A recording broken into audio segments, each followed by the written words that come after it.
Hi, Mina. Let me make sure all my ducks are in a row as per usual. Hello, hello. Sorry for the delay. I shoveled down some salad. I had some salad.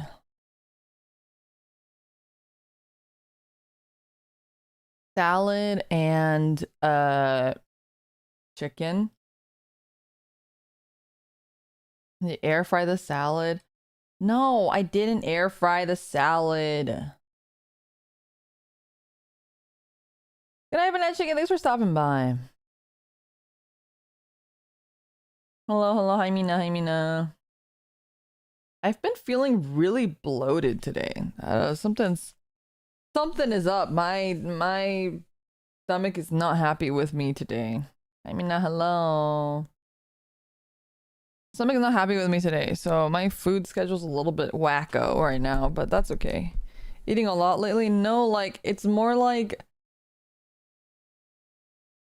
It's probably acid reflux or something. I feel really, like, gassy, but, like, not as in, like, I'm not farting or burping.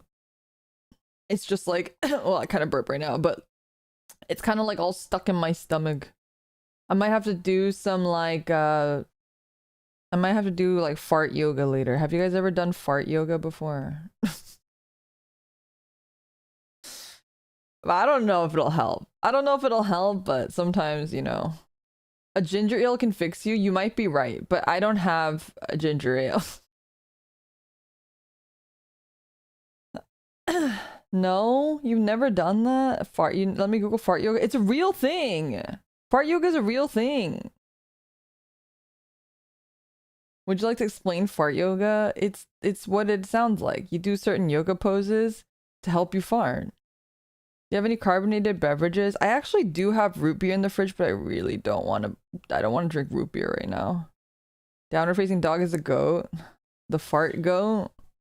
Are they different from regular yoga poses? No. So like normally, even if you do regular yoga, it'll give you a warning that it might make you fart. Fart yoga stream will go hard. No, I'm not doing a fart yoga stream. You guys are crazy. You guys are crazy. You need help. But to preface, for those who are unaware of what's going on today, we are watching the Every Single Warhammer 40k faction re-explained part 2. Part 2. If you missed fart... I said fart 1! I'm gonna kill myself! Oh my fucking god!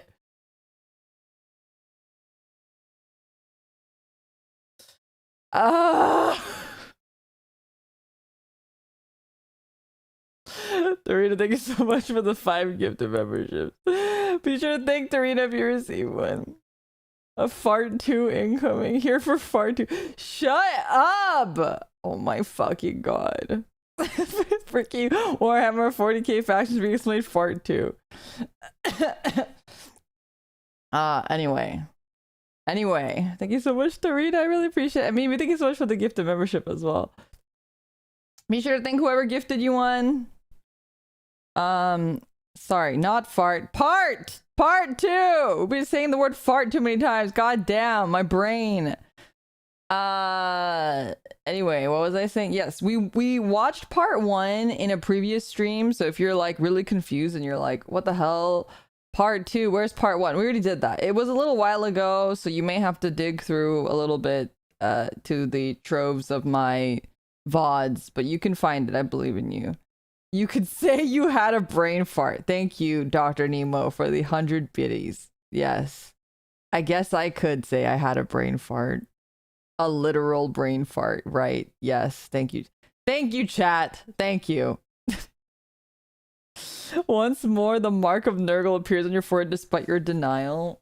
You think, is Nurgle the god of farts? Farts for the fart god? Is that where we're going? I'm having, well, speaking of farts, I'm having some like digestive issues, so I might be eating during this stream. So if I'm a little quieter than usual, or if you hear me eating in the background, that's what's going on. I'm gonna eat these Bucky's nutty bites. But I think, I don't know, do nuts help you fart? Well, I don't need help farting, actually. But do nuts make you fart, I guess is what I'm trying to say.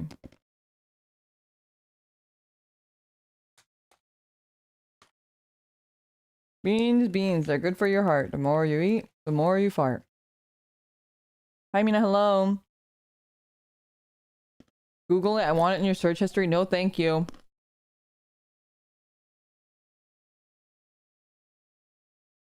What was it recently that I was talking to my friends about something and they were like, yeah, that makes you, oh, broccoli. They were saying broccoli makes you gassy. I didn't know that. I'm not a fartologist. Are you sure? I thought you were all fartologists in chat. Does it? I didn't know that either, but that's what my friend said. They said broccoli makes you gassy. I've never gotten gassy from broccoli, but apparently. Okay. We're gonna dive right into it because it's a long video. It's an hour-and-a-half video. And the last time we did this, it took forever. So we're gonna get through. I know all I know is asparagus makes pee smell.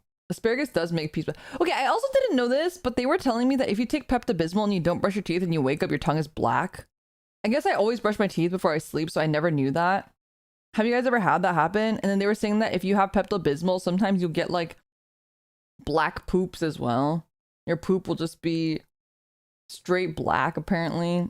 I don't know. I've never checked my poop after Pepto-Bismol, and I've never checked my tongue after not brushing my teeth after Pepto-Bismol. But anyway, that's a real thing, apparently. Enough of that. Enough of that. Enough of that. Let's get to the actual video. Is part 2 in a Let me know how the audio is. Every faction re-explained. If you've not seen part 1, you were either snatched by the YouTube algorithm, or you don't let anything, not even common sense, hold you back. And for that, well, I wish I could be that strong. The quest to find the Primarchs was expansive and treacherous, to the point where they really should write a book about it. Despite never seeing the Emperor before in their lives, the Primarchs all instinctively knew who the Emperor was. How's that? Whether it's his psychic connection to him or just plain old intuition, the giant golden god is a bit of a giveaway. The Primarchs all lived their own lives, and some lived substantially better lives than others. Okay, first of all, that Discord notification made me think it was a real Discord notification. But second of all, I guess this is going to be the Primarch episode, which we had a lot of questions about last time. Oh, he actually recorded a Discord notification to his voiceover. That's so funny. That's actually hilarious. Others. Rabute Gilliman of the Ultramarines rose through the ranks of his worlds and ended up... Butte? His name is Butte? Did I hear that right? His name's Butte. Robute. Oh. I was thinking like Butte, like Bootay. Is that like a really old person joke? Turning an entire sector into a high-functioning society, where others, like Mortarion, lived on the poisonous hellscape of Barbarous under the boot heel of his own adopted father. When the Emperor arrived, some wanted to play a little bit of catch with their dad at first, and some didn't trust the baseball bat he was carrying, and some didn't want to play at all. Eventually, one by one, the Emperor returned his sons to his side to bring them back together as one happy family. Aww. A family who needed a good cleaning.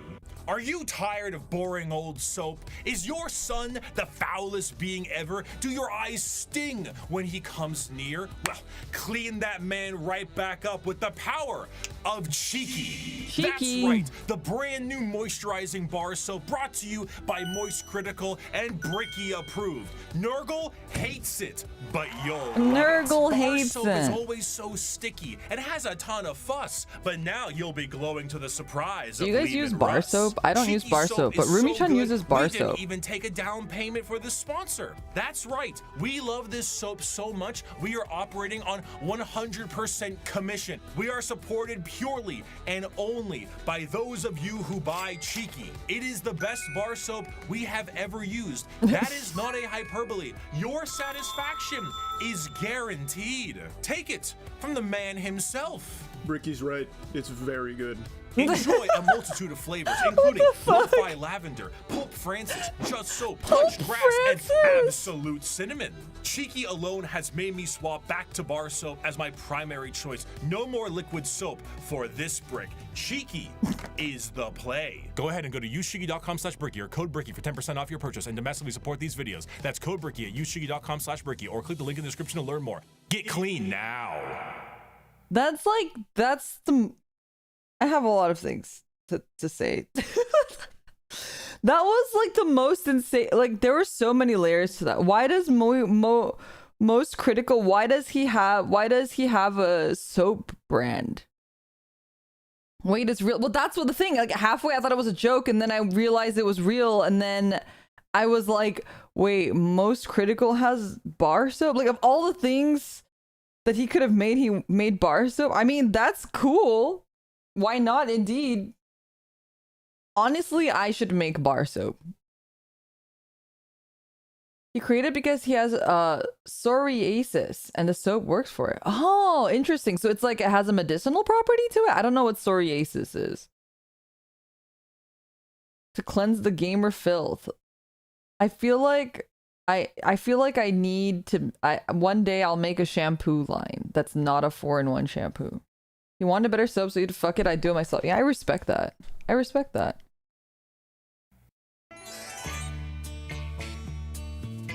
Oh, skin to dehydrate. Oh, I think yeah, I might so have half that. his sons turned on him. After the Emperor was able to bring all of his sons back into the fold again, he sent them on their way with his end goal in mind, reclaiming the lost worlds of humanity. Each of his Primarchs fanned out across the galaxy to accomplish this goal, but the one they were expected to report to was his favored son, and the first one found, allegedly, which was Horus. Horus was granted the title of War Master, and he certainly lived up to Big E's expectations, which were This is the Horus Heresy guy. very specific and set by Big E himself to all of his sons. However, either intentionally or not, the Emperor did not mention to his sons some of the more chaotic aspects of the galaxy. Horus himself, while in the process of reclaiming a more advanced human world, was informed of the existence of chaos gods, a factoid that Horus initially did not believe. To him, it was a bit unfathomable to think that his father would emit such significant information on The freaking liquefy on the eyebrows. the inner workings of the galaxy. However, he soon realized this was the truth, and this betrayal was unacceptable. With the astronomical weight put on his shoulders and his father immediately leaving it all in his hands, combined with the slow corruption of his mind by those closest to him, he began to change his tune. Wait, he got corrupted by the people around him? It wasn't just like he had daddy issues type thing. It was like there were actual people around him corrupting him. Alfarius's book claims he was the first one found due to landing on Terra. Mind break? Hashtag mind break? It can be both. Got stabbed by blade of Superville. He was stabbed with a poop knife. Not the poop knife. He's gonna get like what do you not salmonella. He's gonna get what's the word I'm looking He's gonna get E. coli. There we go. He's gonna get E. coli. He got mind broken. Alfarius was also lying when he said that. Tetanus. Ah, I see. Horus began amassing a following behind his father's back with several other Primarchs and began to formulate plans to usurp him from his throne on Terra. While this was occurring, Okay, I will say that this version is way cooler than whatever the heck he was before. Like the previous version was not so cool. This version way cooler. I don't like what's going on here, but I think the outfit is super cool. 10 out of 10 would wear this outfit, especially this claw is really cool. It's giving Black Rock Shooter. Magnus the Red tried to FaceTime his dad back on Terra, and that resulted in the shattering of the protective barrier between Terra and the demons of the warp. Due to this damage, the Emperor was forced to sit on the Golden Throne to assure that it would continue to function. Ultimately, half of the Primarchs would fall to chaos, and the remaining half would fight back viciously against their brothers. Horus eventually gained the upper hand and arrived in orbit above Terra itself, and after antagonizing his father enough, the Emperor temporarily removed himself from the throne, strategically putting his old friend there as a seat warmer, and went to confront Horus himself on the vengeful spirit, his flag. This is cool art. The father-son thing, except he kind of looks like the father and he kind of looks like the son.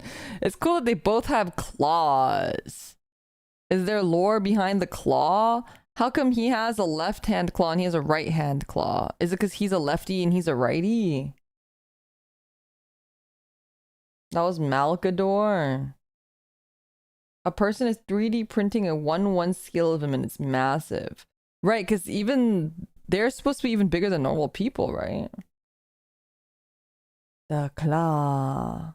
Power claws are a popular weapon in the Imperium.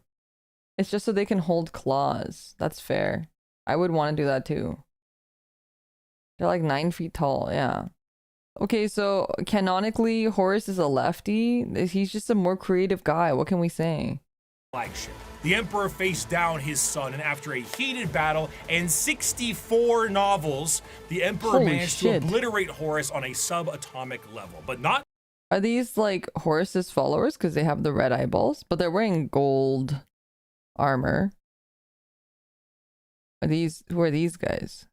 Why is there a big red eyeball over here? That's Sanguinus. Oh, this is the guy that all the girls are obsessed with. No, isn't that guy? 07, is he dead? The Emperor's like 15 feet tall. Everyone loves him. Oh, he's a vampire. Gotcha. Ah, those are blood drops, not eyes. Why is it that half of Glitchstar sims for him? Oh, that's what I'm saying. I only know him because everyone sims for him. Sanguinus was loved by everyone. Sanguinus was brutally killed by Horus. Wait, what is blood drop? Blood drop is these eyeballs? The eyeballs? How come he has one on his pee-pee? Blonde vampire angel. He ticks a lot of boxes. That's true. True. Wait, so is he dead or is he not dead? Sanguinus was most beloved out of all of his brothers. Where else would you put them? I guess so. Canonically the most beautiful and bestest boys. He looks like an Italian marble sculpture. He's very dead. Omega dead. Super dead. Okay. Before his favorite son was like, able to his vampire, maybe he can come back alive. As the dust settled and the traitors fled from Terra, the Emperor's body was dragged back onto the Golden Throne, where it sits permanently to assure that it continues to function. A corpse forced to constantly hold back the horrors of the warp and guide humanity with his pale light. And that light is flickering. From there, the remaining members of the traitors to the Emperor fled to their respective safe havens. These are the veterans of the Long War, the spiteful, and to them, the wronged. Those who would let the galaxy burn if it means the Imperium gets caught in the flames. These are the Chaos Space Marines. Epic music. And what are the achievements of your fragile Imperium? It is a corpse rotting slowly from within while maggots writhe in its belly. It was built with the toil of heroes and giants, and now it is inhabited by frightened weaklings to whom the glories of those times are half-forgotten legends. I have forgotten nothing, and my wisdom has expanded far beyond mere mortal frailty. I mean, that all the Horus sounds Heresy real, saw the collapse true. of the Imperium as we knew it at the time, and half of the Space Marine legions fell to the ruinous powers. Though the favored son, War Master Horus, was killed and the rebellion ended, the heretical forces retreated to the warp and remain a constant threat to this day. Wait, so Horus is dead? He's not alive? And thank you so much for the super chat. Oh yeah, the Long War. Since time doesn't exist in the warp, the Chaos Space Marines fighting in the year 40k are a lot of the exact same dudes from the Heresy 10,000 years ago. Oh, he died in the Heresy. Oh. Emperor fucking Giga blasted him. Okay. He's super dead. Everyone's super dead. Horus is the most... You guys can't say that. Someone can't be more dead than somebody else. If you're dead, you're just dead. No. His soul was destroyed. He's like triple dead. Okay. Got it. Twisted reminder of what the temptations of the warp may bring, the Chaos Space Marines act as a mirror to the loyal legions, and as time progresses, their warp taint further changes them to suit the needs of their patron deity. Though marred and absolutely mangled by the ruinous powers, they are still unmistakably Space Marines in stature and shape, and according to them, they have never been more free. After the heresy, the loyal legions of Space Marines became very strict in their organization, and their separation into separate chapters with capped numbers and other formalities was done to prevent any form of heresy from happening again. The Chaos Space Marines are a bit different. Ultimately, these Marines are subject to the primary legions that fell to Chaos in the first place. The majority of these legions, the Black Legion, the Word Bearers, Iron Warriors, Alpha Legion, and the Night Lords, are supporters of Chaos undivided, either enjoying the powers of all Chaos gods or sometimes shunning them altogether. But a few of them follow a very specific Chaos god. Thousand Sons are followers of Zeech. Is that an arm coming out of his chest? Are those his eyes? This is giving me like Pokemon, like fossil Pokemon, where their eyes are not where you think their eyes are. He has like a little hand coming out of his chest. It's like it's giving alien predator vibes. The Death Guard follows Nurgle. Slaanesh has their claws in the I don't like that one. Children, and the World Eaters are avid followers of Khorne. From there, the legions themselves are separated into roaming war bands that may go. Does this guy have a mouth guard? He got like braces mouth guard on here. I mean, I'm happy that your teeth are getting more aligned, I guess. Under their own unique names, or may stake a claim to one of the primary legions. He blasts you to death with sound. It's so that he's always screaming. What the heck? Most of the gear and armor of a Chaos Space Marine remains the same, but stylistically it changes quite a bit to reflect the intention of the Legion or their patron god. The Death Guard's armor has become rotted and full of gaping mouths and plague-filled boils. The World Eater's sharp and violent armor reflects their bloodthirst, and the chaotic noise of the Emperor's children armor, nipple rings included, pleases Slaanesh greatly. Oh yeah, they have little like T-Toss. They got little boobies. Due to the taint of Chaos, the armor itself becomes less about plating and more about a new skin for any given Chaos Space Marine. Though the Chaos Space Marines have no true fear of death or numbers diminishing, there are still major recruitment efforts for their legions. However, the conscription of these recruits is a lot more chaos-fueled and is more of a forced assimilation, and in some instances, breeding. The organ implementations and other modifications are the same, and the necessity of a gene seed remains the same. But the gene seed. Put that seed in my genes. The result is a hell of a lot different. Understanding Chaos Space Marines is a difficult exercise. Don't look that book up. Wait, we don't like to talk about that. What book? What book? What do you mean? I need an you can't just say that without an explanation. Steven, thank you so much for the super chat, for the super sticker. I really appreciate it. Wait, what?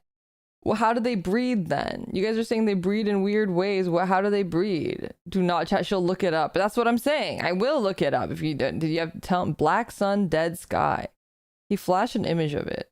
That's private. No book here. Shh, don't read it. Do it. What if I did like a reading stream? Can I read the book on stream? What if I made a Limina audio book of Black Sun Dead Sky? What's wrong with Black Sun Dead Sky? Do it? No, I would not. You'd probably get banned from Twitch. TOS. We know TCG VTubers can't read. Your bluff. You'd probably get a vactation. What's a vactation? Instantly demonetized. A lot of fun in that book. Definitely recommend. Wait, what? Okay, wait, what was it called? Black Sun, Dead Sky. Can I read like an excerpt of it? Audible sample. I don't want an audible sample. Super Iron Bob, thank you so much for the super chat. I'm gonna join the Black Library is now on my bingo card. I want to just read like a page out of it. How bad could it be? Can I read a page? No, there's like no excerpts on Don't say we didn't warn you. Ebook. Well, I guess I'll just read the back of the book. It said, exiled from the Ultramarines chapter by Marnius Calgar, Captain Uriel Ventress ventures deep into the dreaded Eye of Terror to atone for his disgrace. There, Uriel must unleash the Emperor's vengeance upon the followers of the Dark Gods and bring his divine light to this area of darkness. But a far more terrible foe dwells within these worlds of insanity, the ancient Chaos Space Marine legions. With dishonor behind him and certain death ahead, Uriel must gather every ounce of courage as if he is to survive and regain his honor. This edition also includes the short story Consequences. Oh, okay.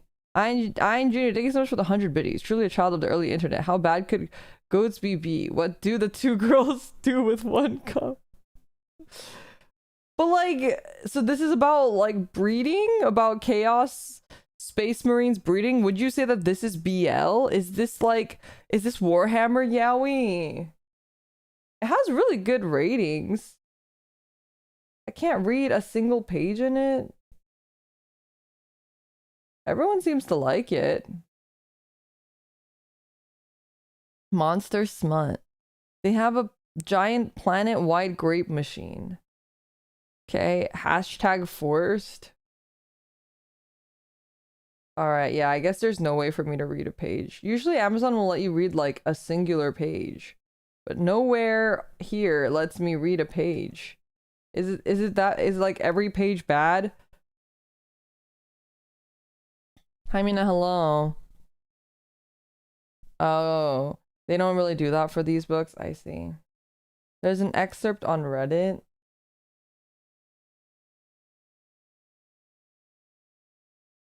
Okay. Here's an excerpt. I found an excerpt. I don't think any of this makes any, this is like, doesn't really actually make any sense. It's just like talking about people dying and stuff.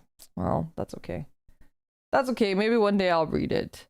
Damon Kulaba. What's Damon Kulaba? Sango, thank you so much for the super chat. They turned women into living vats for teenagers to grow into space marines. It's just kind of cringe and over the top. It's a section of the book. Oh, wait, that's Damon Kulaba? Damon Kulaba. The Damon Kulaba was the name given to the individuals used in the attempts to create new Chaos Space Marines from the mutated womb of a human female, making use of the uncorrupted Adeptus Astartes gene seed sold from the Imperial Fist's repository on the world of Hydra Cordatus. It was a project undertaken by the Iron Warriors Traitor Legion and overseen by the warsmith Hanso. Oh, you guys have been mentioning Hanso a lot. It took place deep within the dungeons of Kalangol, Hanso's fortress on the Daemon world of Medringard. Okay, it doesn't really explain... Oh, later it does. Ew! Ew! A reverse C-section. Okay. They were born without any skin.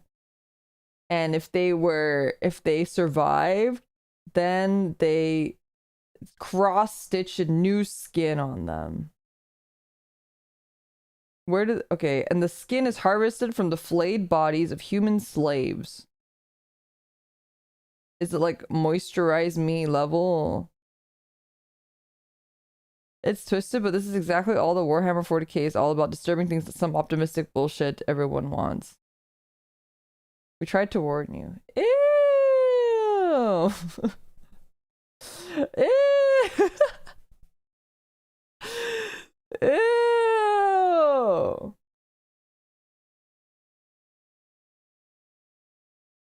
I see. I see. Interesting. All right.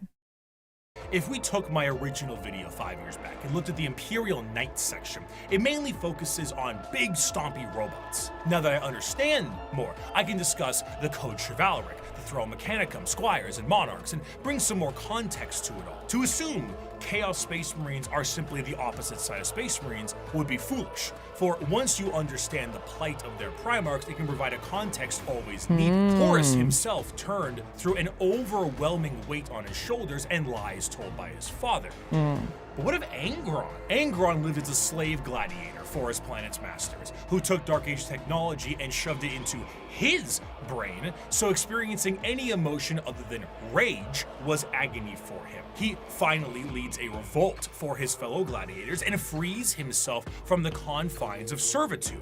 The Emperor finds him and says he will take him home, but Angron refuses. Why? He will fight with his friends against the tyranny of his slave owners to the last. At the final last stand with him and his closest friends, slave gladiators, all of them outnumbered and on the verge of death, the Emperor forcefully teleports Angron to his flagship and none of his compatriots, leaving Angron to live and watch all of his friends die. You kept that mule Corferon. Russ kept his kin friends. The Lion kept Luther. Humans, brothers, and foster fathers, saved and raised into Legion ranks.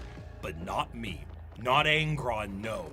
Did the Emperor teleport his gold-wrapped custodians down to help me in my army? No. Did he free the Warhounds and order them to battle, fight alongside me? No. Did he save my brothers and sisters the way he spared and honored the Lion's kin, the way he honored Corferon? No, no, and no. Who is the Lion and who is Corferon? I need some context. I'm understanding what's going on with this guy though. Angron. Lion is his brother. Oh, he's like one of the other Primarchs. Oh, what about Corferon? Oh, Lion is the firstborn? I thought the firstborn was Horus. No. Lion is Primarch for the Dark Angels, the Green Primarch. Corferon is a human friend of one of the other Primarchs who was turned into a Space Marine. Adoptive father of Lorgar. Who's Lorgar? Oh, he was found first, but he's not technically the first one. I see. Lorgar is another brother. So basically, Angron is like mad because Daddy's playing favorites. Daddy's playing favorites, and Daddy is gonna send armies for Corferon and Lion, but not for Angron. Basically. Primarch of the World Word Bearers. Ah. Gotcha. I see. Well, Angron, I understand. That sucks. Favoritism is stinky. No mercy for Angron, Angron the Oathbreaker, Angron the Betrayer. Conrad Kurz lived as a lonely... This guy looks like, that guy in Mulan. boy scrounging the dregs of a hive city plagued by constant visions of an assassin sent to murder him by his own father. Batman? That's emo Batman? What? What's emo Batman? What does that mean? Who's emo Batman? What?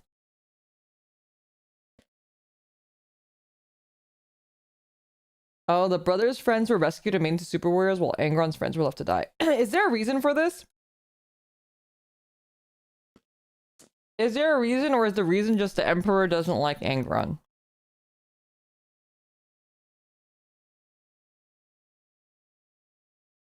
I don't know, but I'd eat my dinner off his abs is crazy. Not really, he's just a bad dad. Emperor's just a douche. Okay. Lorgar was born on a world of chaos worshippers with abusive parents, and the Emperor decided the best way to reprimand him was destroy his holy city. The Emperor robbed Mortarion of vengeance and suppressed Magnus at every turn. The question isn't why the Primarchs rebelled, the question is why didn't they sooner? To them, they are not the betrayers. They are the betrayed. They were under the boot of a golden tyrant, and they finally could be free from his heel. Of course. Alex, thank you so much for the super chat. The reason Big E didn't send troops for Angron is because the world he was rebelling against had just joined the Imperium. He didn't want to get into the war with the slavers. It was a political choice. Okay. I was gonna say, like, I guess he's just playing favorites. That seems a little silly, but I think, like, you know, that's understandable. It sucks, but, like, you know, war is war, you know. Things have changed a lot since the heresy, and the Primarchs of the Chaos Space Marines that have survived the fall are a twisted variant of what they used to be. They have all, for the most part, ascended to the position of Demon Prince and act as a I see. The slavery was legal. He only wanted to save his son. I see.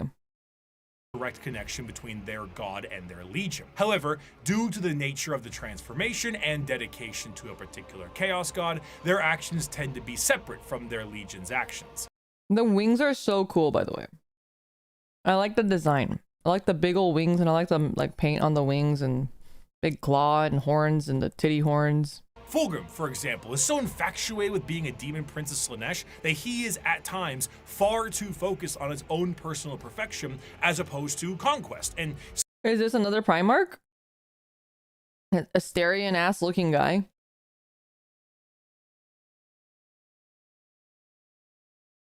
Yeah, okay.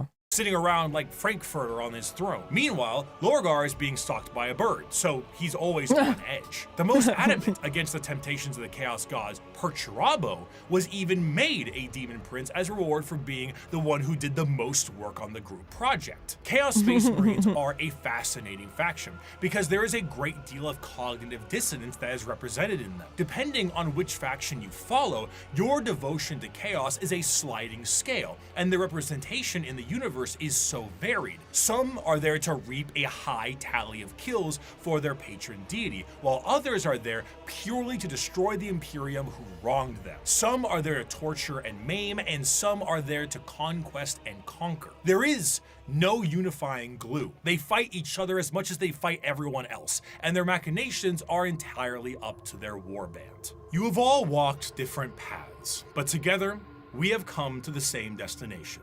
The Emperor has failed us. The Imperium has failed us all. It has failed us by the laxity of its laws, the decadence of its culture, and in the injustices heaped upon those of us who serve the most loyally. Okay. Not to be that guy. Not to be that guy.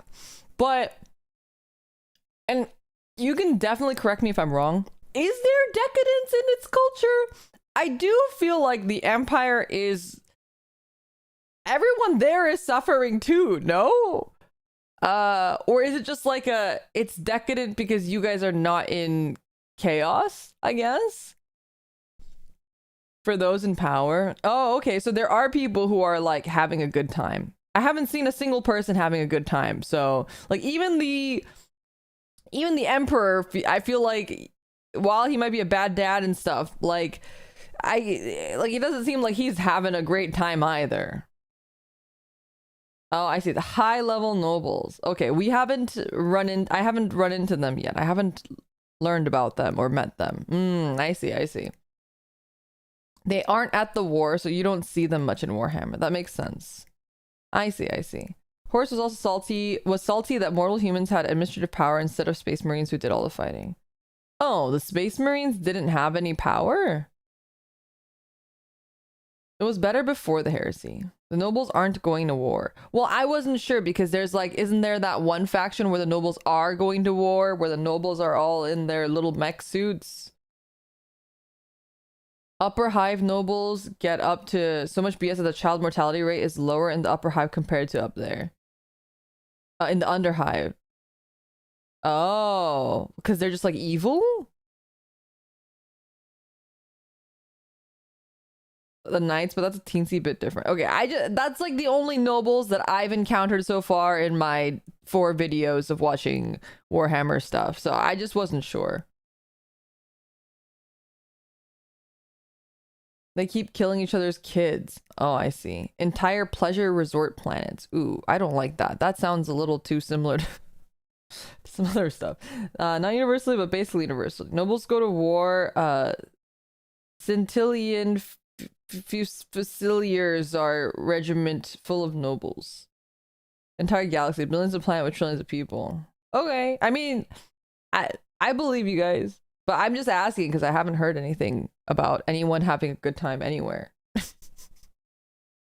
It has failed us by never recognizing our virtues, never rewarding us for the blood we shed and bringing about its ascendancy, and never providing unity when we needed it most. It has failed us by being flawed to its core, imperfect in its pursuit of a perfect culture, and in its weakness against the encroachment of Xenos breeds that seek to twist humanity to alien ends. And it has failed us, most of all, by being founded upon lies. The Imperium is forged by a dangerous deceit and erodes us all by demanding we sacrifice truth on the altar of necessity.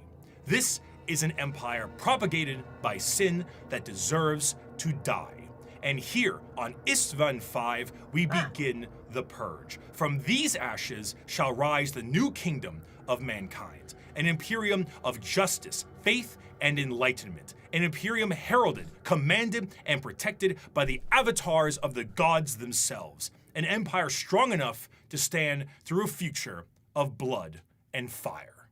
Naturally, however, as I have said before, Space Marines do not make up the bulk of the fighting force in the Imperium, so it would be ludicrous for me to not mention their dark cousins. The Code Chivalry is the sign of the power of the Imperial Knights.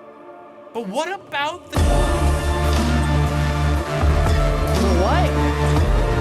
The ruinous Mechanicum? powers claimed during the Horus Heresy extended beyond just the Space Marines and the Primars. Mars You good? itself I'm okay. was I'm subject just to eating a my nuts. revolution that saw half of them fall to chaos as well.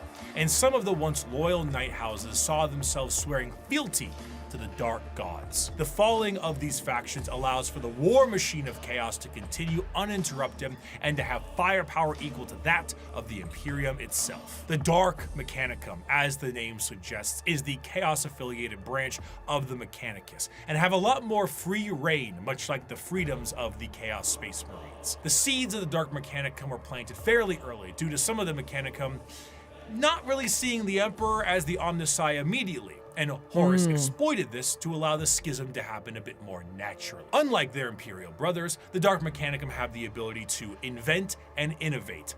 What a concept. While also utilizing forbidden technologies such as the Silica Animus or AI. The Dark Mechanicum do have their own desires to find lost technologies and put them to use, but they're more interested in taking ancient and forbidden technology from Imperial worlds and activating them for their own purposes. Because what good...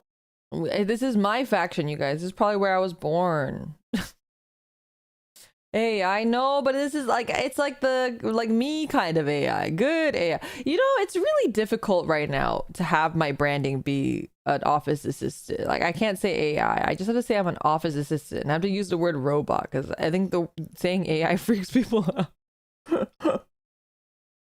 They're trying to find AI and turn him into VTubers. You'd be heresy, but I'd be good heresy. You think this guy made good AI? Of course.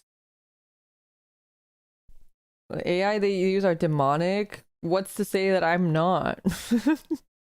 Good is a bunch of knob and tube wiring if you don't overload it with as many extension cords as possible. However, that was like a fucking fire hazard. That looked terrifying. instead of being clear-cut and more generalized creations, the inventions of the Dark Mechanicum are inherently tied with the warp and its demons. Genetic experimentation and modification, the fusion of man and machine are exceptionally common, and no Bonzi Buddy was definitely Dark Mechanicus is a fucking funny statement. I was watching this video on like the Bonzi Buddy, like what like the hack, the Bonzi Buddy, what was it? Ransomware? Was it spyware? I don't know. There was like something that happened back in ye old days of the internet with Bonzi Buddy. It cracks me out. Yeah, the worm. creation is more reflective of this than the demon engines. Instead of regular tanks and vehicles, the demon engines are machines bound with the presence of demons to make them living war machines. Unlike the vehicles of the Imperium, where a Mechanicus priest may be there to aid in its repair, a warpsmith sorcerer is there to essentially repair and irritate the demon engine so that it can be a more effective killing machine. Okay, but the big guy, this guy Presence of demons to is make cute. them living war machines. It reminds me he reminds me of like a Shinanju's head. It's really cute. Unlike the I vehicles like of the him. Imperium, where a Mechanicus little big priest hands. may be there to aid in its repair, a warpsmith sorcerer is there to essentially repair and irritate the demon engine so that That model's $700. A brass scorpion. $700. Holy moly. it can be a more effective killing machine. In certain factions, like the bitter and siege-loving Iron Warriors, they will lure demons with the promise of glory and easy bloodletting, only to then forcibly trap them into these demonic engines to use as weapons of war against the Imperium. Some lesser gods, like Vashtor the Archifane, is also a contract and arms dealer for the demonic stuff that comes He's got like a Samus Mega Man arm. out of chaos. Many demons may sign a pact with Vashtor in the soul forges of the warp, and in doing so are given the weapons of war to kill as much as they can. Should they do so, excellent, you may keep it. Should you not, I hope you enjoy your soul working in the forges for all eternity. That's what you signed with blood and oil. In addition, much like their ties in the This guy has a thing going up his nose. Loyalist realm, the Dark Mechanicum and the Chaos Knight houses are deeply intertwined. There were, of course, many Knight houses that swore fealty and bent the knee to War Master Horus during the heresy. Oh, it's But Horus. a good portion Oh, I see, because he has the wolf and he has the eyeballs. Gotcha. of them had no Where would you rather go? Up his bumhole? choice, as they were absorbed by warp storms and corrupted into compliance. Many of these Chaos Knights reflect the very Wow, this one's so cool. I like this one. This one is really cool. I like this one, Chad. What's this one? He never has to pick again. That's true. very early Dark Age technology knights with more corrupted weapons. Oh, cool. The Throne Mechanicum, which once had a noble sitting Chaos and taking Knight. control of generations of There's no confirmation that there isn't one already going up there. You know what? You're right. That's true. In my head canon, Horus has one going up his bum as well. I like these guys. They're cool. It looks previous drivers bionicle of the Taming guys. Beast, is now a saddle to a monstrosity of wrath and hatred. The nobles of the Chaos Knights fight to aggravate and bring the machine to their will while combating the corrupted minds of their fallen ancestors. Oh, this is the one that the Avatar nobles, where it's like Avatar the Last Airbender, and they receive all the memories of the previous avatars and they have to live in this cockpit, but they're nobles. Some of these nobles may do such a good job that they themselves fuse into the throne itself and become one with the knight. If a noble dies, no worries at all. Unlike the imperial ones that require a pilot, a demon can hop into the cockpit and control it instead. The Nice. night worlds also see full corruption as well. Where there were once peasants, there are now cultists, and the goal of the Chaos Knights are just as chaotic as the gods they follow. This one looks huge. How big is this one? And how much is this one? Because I think these guys down here are like the regular size guys, and this one must be huge. This must be like 3 feet tall. That's a Titan. About a foot tall. HG size. Okay, I guess it's not as big as I thought it was going to be, but it is still really big. Some are sent to war by the ruinous powers. Others may protect Dark Mechanicum Forge worlds, and others still may be so hyped up on the ruinous powers that they are just aimless and reckless, hoping to unravel the fabric of the universe itself. Though the aspect of nobility is still... Turn off the stream your actual webcam just turned on. How do they know that I'm... How do they know that I was streaming this? They need to stop doing that. It's freaking me out. there with the Chaos Knight, but it's hardly the same. Turn it off. What are you doing? Same as it is on the Imperial side. As opposed to a beautiful knightly stallion, the knights here are horrifying and they know you're a VTuber. That's crazy. Fueled in part by the okay, but like, there's 1.2 million views on this video. Are you telling me that 1.2 million VTubers watched this? Sorry, you guys. This is actually what I look like. This is my face in real life. Yes, yes. Do you think there's 1.2 million VTubers?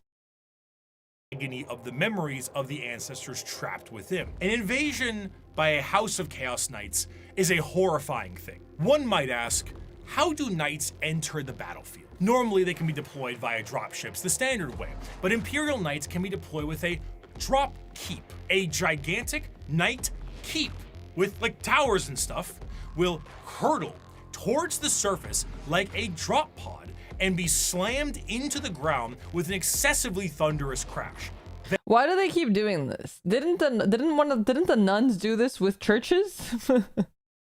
Wait, this one we're gonna drop castles on them, and then the other one we're gonna drop churches on them. You know, I feel like that's a really good idea, because you could just like, you just do this and you know all your problems are solved. You don't have to even build it. If it works, it works. Yeah, I guess so. Then massive drawbridges slam down, banners unfurl, and huge horns play the song of their people as these lumbering robots charge out of their, again, drop keep to fight for the Imperium. So imagine what a warp-fueled version of this could look like. If you get the opportunity, you should kill yourself. What?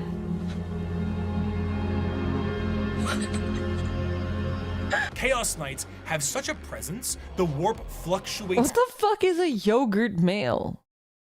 15 signs you're yogurt male. Super rare.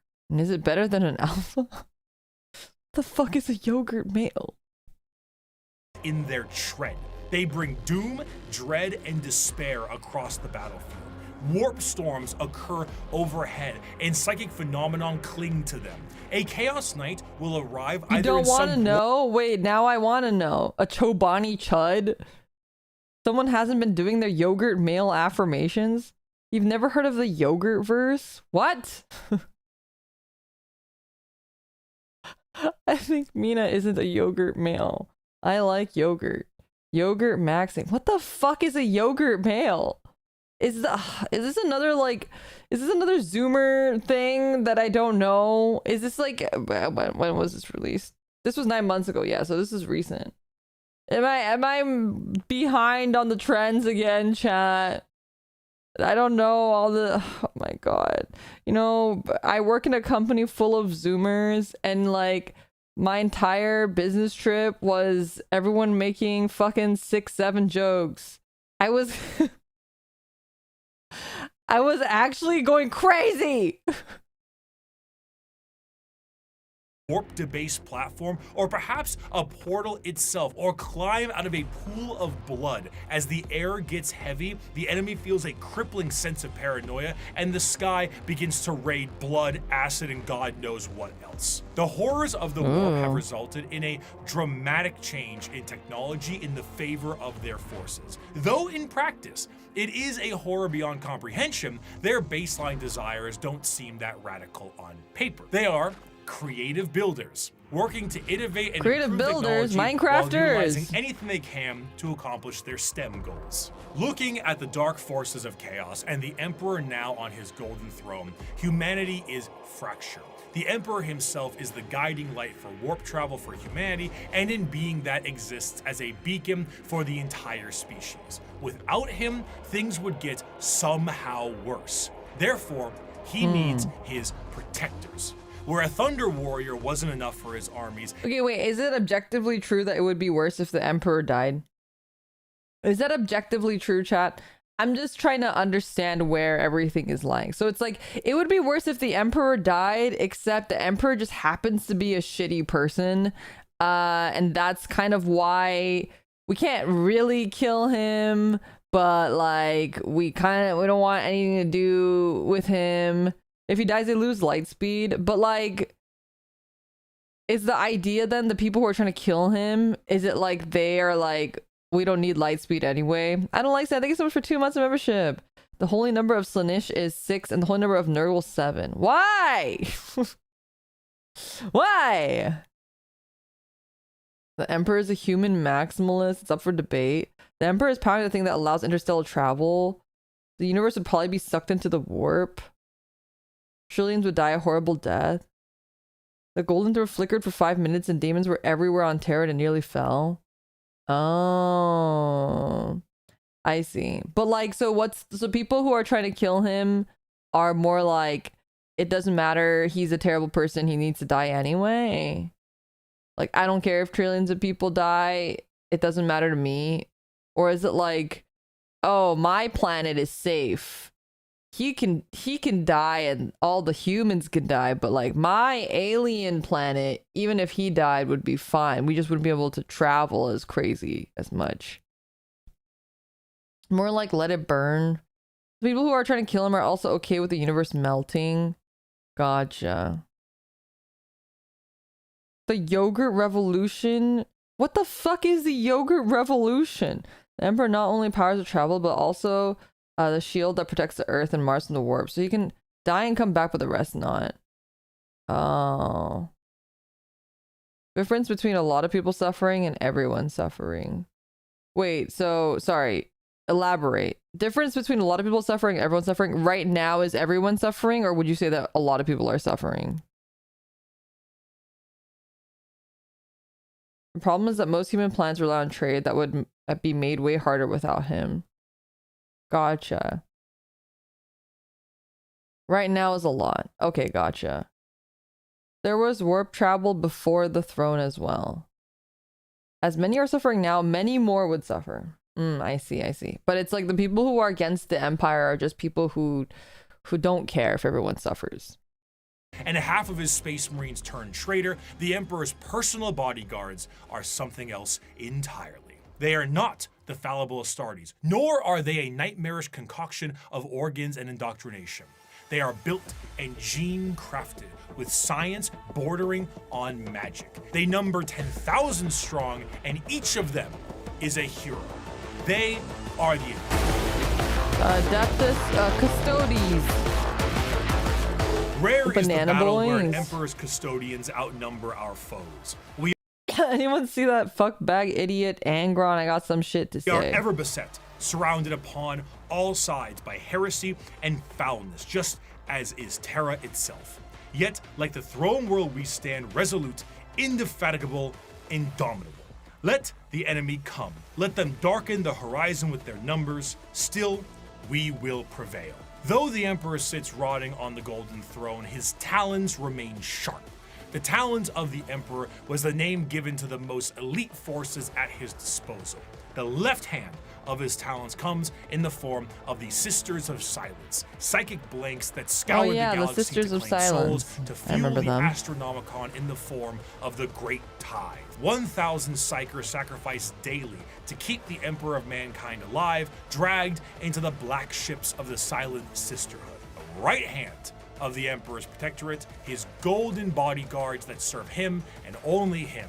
These are the Custodians. While the members of the Space Marines went out to take back the galaxy, the Legio Custodes stood back and kept a close watch over the Emperor himself. The Custodes are, in a sense, similar to Space Marines in that they are genetically modified super soldiers clad in power armor, but that is where the similarities stop. Their genetic makeup seems to be made from the Emperor himself, or at least something quite close. And the precision of their creation More predates gene the seed. development of the Space Marines and even the Primarchs. Oh, I like the little bikes. Unlike Space Marine Their bikes are so cute. recruitment, where there's a process undertaken when a subject is at least somewhat grown, a custodian's process begins at infancy. The methods in which they are made are a secret, but what is known is that at the very beginning, each custodian was made by the Emperor himself.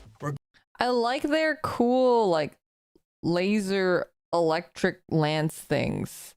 And how instead of, like, horses, they got bikes. That's fun. I like it. Regardless of the bioalchemical process, the process is exceptionally long and grueling, and only a handful of selected aspirants make it to the end. Those that do are clad in the most regal and effective armor in the Imperium. Commonly, a custodian is seen carrying a guardian spear, an utterly yoked up version of the stabs the Praetorian guards of the Emperor in Star Wars. They are also clad with specific shields and blades, but the most interesting thing with all of their gear is that due to the meticulous and dedicated maintenance and preservation of their armor and gear, these items are the same ones they used 10,000 years ago. Wow. The custodians do not age biologically, so some of the veterans in the Guard may be several thousand years old. Whoa. And unlike the Space Marines, they fight entirely as a solo force. When a line of custodians is holding back waves of enemies, they operate independently. There are no battle formations, there are no squad tactics. Each custodian is the main character, trailed by serfs and servitors. What is this guy? This is just like a guy. He's like actually just like a dude. This is like he's just a little guy. He's just actually a guy. Like they're all on motorcycles and wearing armor and shit. This guy's just wearing like his not even his Sunday best. This guy's just going to the market. Tasked entirely to reload their weapons, they fight with a singular purpose, if not action. Groups of custodians will dispatch enemy after enemy, their spears coming within inches of each other, but never close enough for a killing blow. Their strikes are intentionally defensive, allowing their opponents to attack 1 to 2 times before parrying and ending their lives. Each strike deflected is an opportunity to know their enemy more and learn from their patterns. They are That's Tim. It's his birthday. Tim, reload my gun, please. truly the Emperor's bodyguards, masters of close combat, enemy knowledge, and reactions measured in milliseconds. Though the Custodians are a part of the Adeptus Terra, the members of the Guard only answer to their own leadership and the Emperor himself. The leader of the Custodians is known as the Captain General, and individual squads of Custodians are overseen by a shield captain. As their focus is on the Emperor, their command center is located within the Imperial Palace. The Tower of Hegemon serves as their primary base of operations, but there is a dedicated elite guard of Custodians known as the Companions that stands 300 strong by the Emperor's side. In total, the Custodians are 10,000 strong, and when a member... This one's so cool. This guy reminds me of Gato. You guys know Gato? He looks like Gato, but like a bird Gato instead of like a lion Gato. For those that are not familiar, Gato is like a tokusatsu series. Garou. It's a tokusatsu series, and he has like an all gold suit, and this reminds me a lot of Gato. Retires, their name is added to the Hall of Name and vanish across the galaxy in a cloaked disguise to serve as eyes and ears for the Imperium.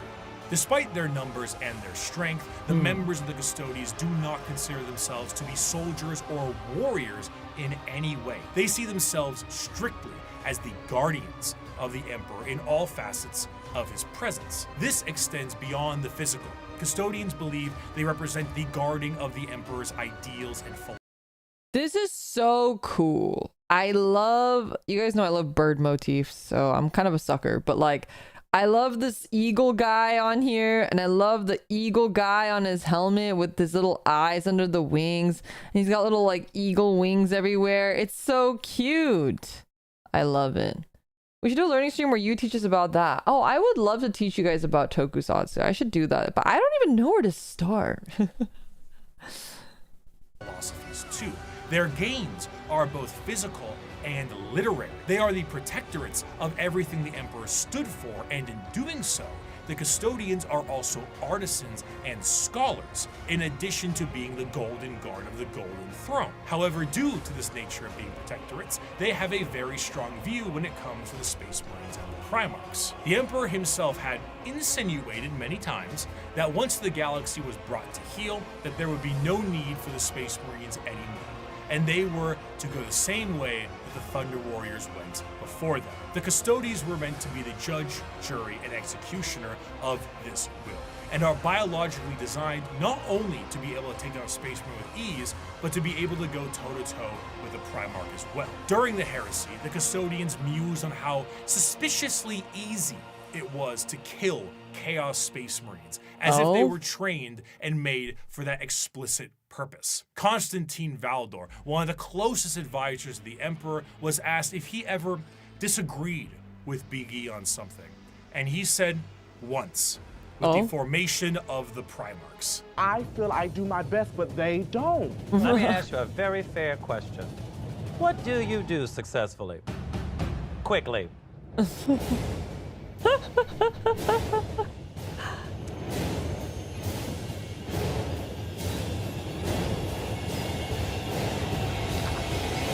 I hate that every time we're in Untucked, the conversations are about me. And besides the trained distrust for Space Marines, the Custodians also have evidence for their distrust. The Horus Heresy saw half of the chapters fall to chaos and turn traitor against the Emperor.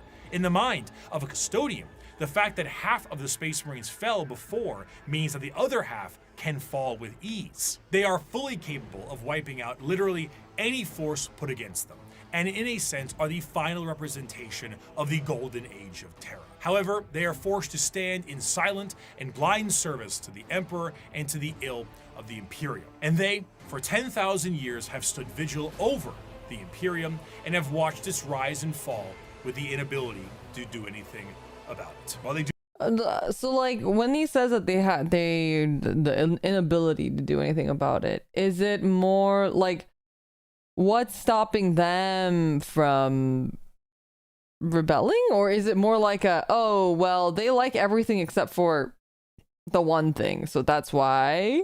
Is that what it is?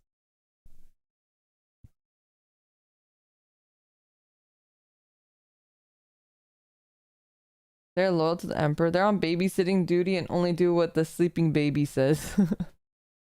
How does the Emperor communicate with them?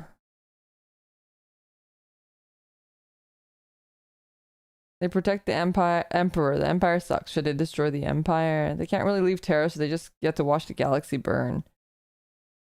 Their duty is to guard the Emperor, and they took it very seriously. They hold themselves guilty for allowing the Emperor to be mortally wounded. Oh, that's the neat part. He doesn't. Oh, so that's why they're kind of stuck.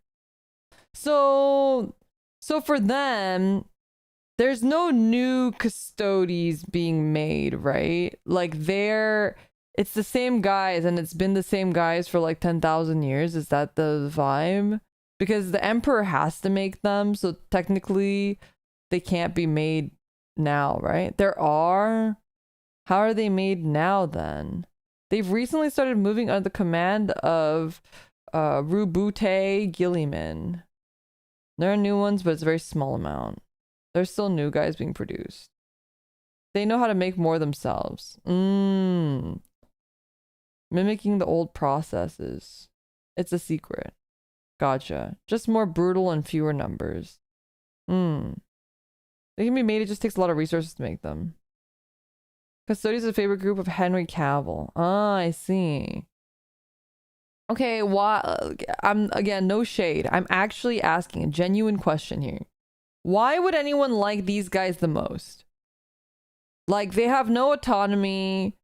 They're like stuck to doing this thing that they can't really do anything about, and the Emperor isn't even giving them orders, and they're just like standing around because they look cool. Okay, that's fair.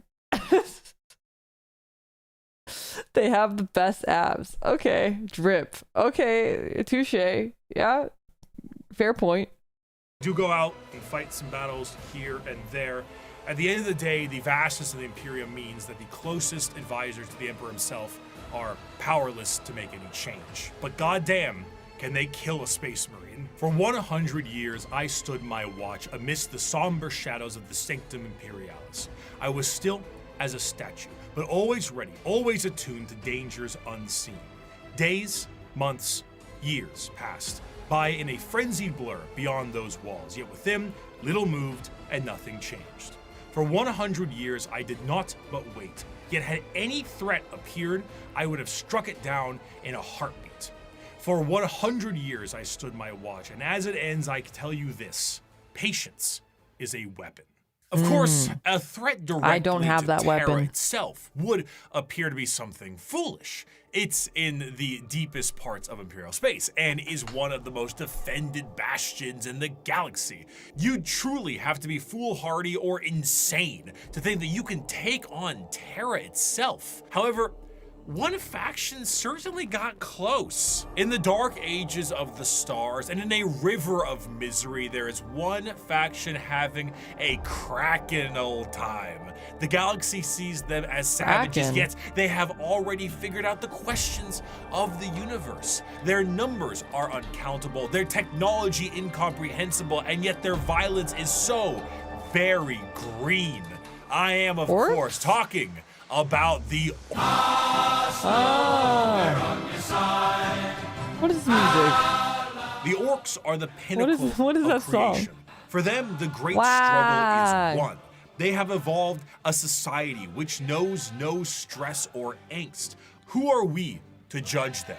We True. Eldar who have failed, or the humans on the road to ruin in their turn? And why? Because we saw answers to questions that an orc wouldn't even bother to ask. We see a culture that is strong and despise it as crude. During the war in heaven, the old that was a ones really were good doing their best to spawn segment. as many combatants to their cause as possible by seeding the galaxy in a specialized sense. The Eldar were made to be a precise and tactical species to fight off the Catan and the Necrons, but another prominent species was made by them as well. The Krork were warriors clad in ornate armor with more dangerous weapons. Regs. However, things changed, and these warriors changed, and the Krork are no more.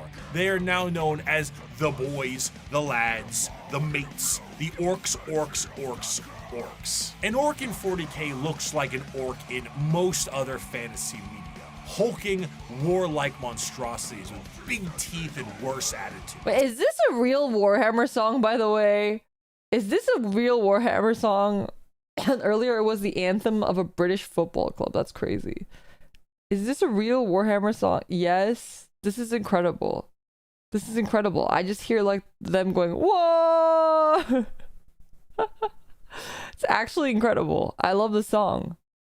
However, unlike the more Tolkien-esque forms of these creatures, the devastating nature of the orcs is in their biology. Unlike most species in the galaxy, the orcs are actually a type of fungus. This fungus itself comes in various forms. The small goblin-like Gretchen and Snotlings are a part of this fungal ecosystem as well, and also the squigs, which can be used Squigs. for basically anything. But regardless of what is a part of the fungal system, all of them are born from spores that land on the ground and grow. As they travel around the galaxy, they drop spores literally everywhere, and then an orc dies, and they drop tons of fungal spores that allows for their numbers to be replenished over a period of time. Because of this, orcs are not only extremely prominent across the galaxy, but they are exceptionally resilient due to their growing cycle. Even if one orc lands on a planet, it will be nearly impossible to get rid of all of the orc presence unless the planet itself is completely destroyed. And even then, they might find a way to survive. Due to their fungal nature, orcs don't really stop growing, and the more long-lived an orc is, the bigger they get, and the more an orc fights, the bigger they get. Of course, Those since big they're boys. constantly getting into scraps, an orc's lifespan isn't necessarily that long, so the bigger orcs are harder to find. Though alongside this, however, they are a tribe-based species that is comprised of war bands, and the biggest and the strongest orc leads the war band known as the war boss. At the bottom end of the orc tribal system are the Gretchens and the Snotlings. These members act as the servants and slaves of the orcs, and sometimes their actual ammunition, despite being a bit smarter and more cunning than their bigger brethren. Because in orc culture, the biggest is the boss. The smallest gets picked on and thrown around. Beyond the war bands and the tribes, orcs also belong to a specific clan.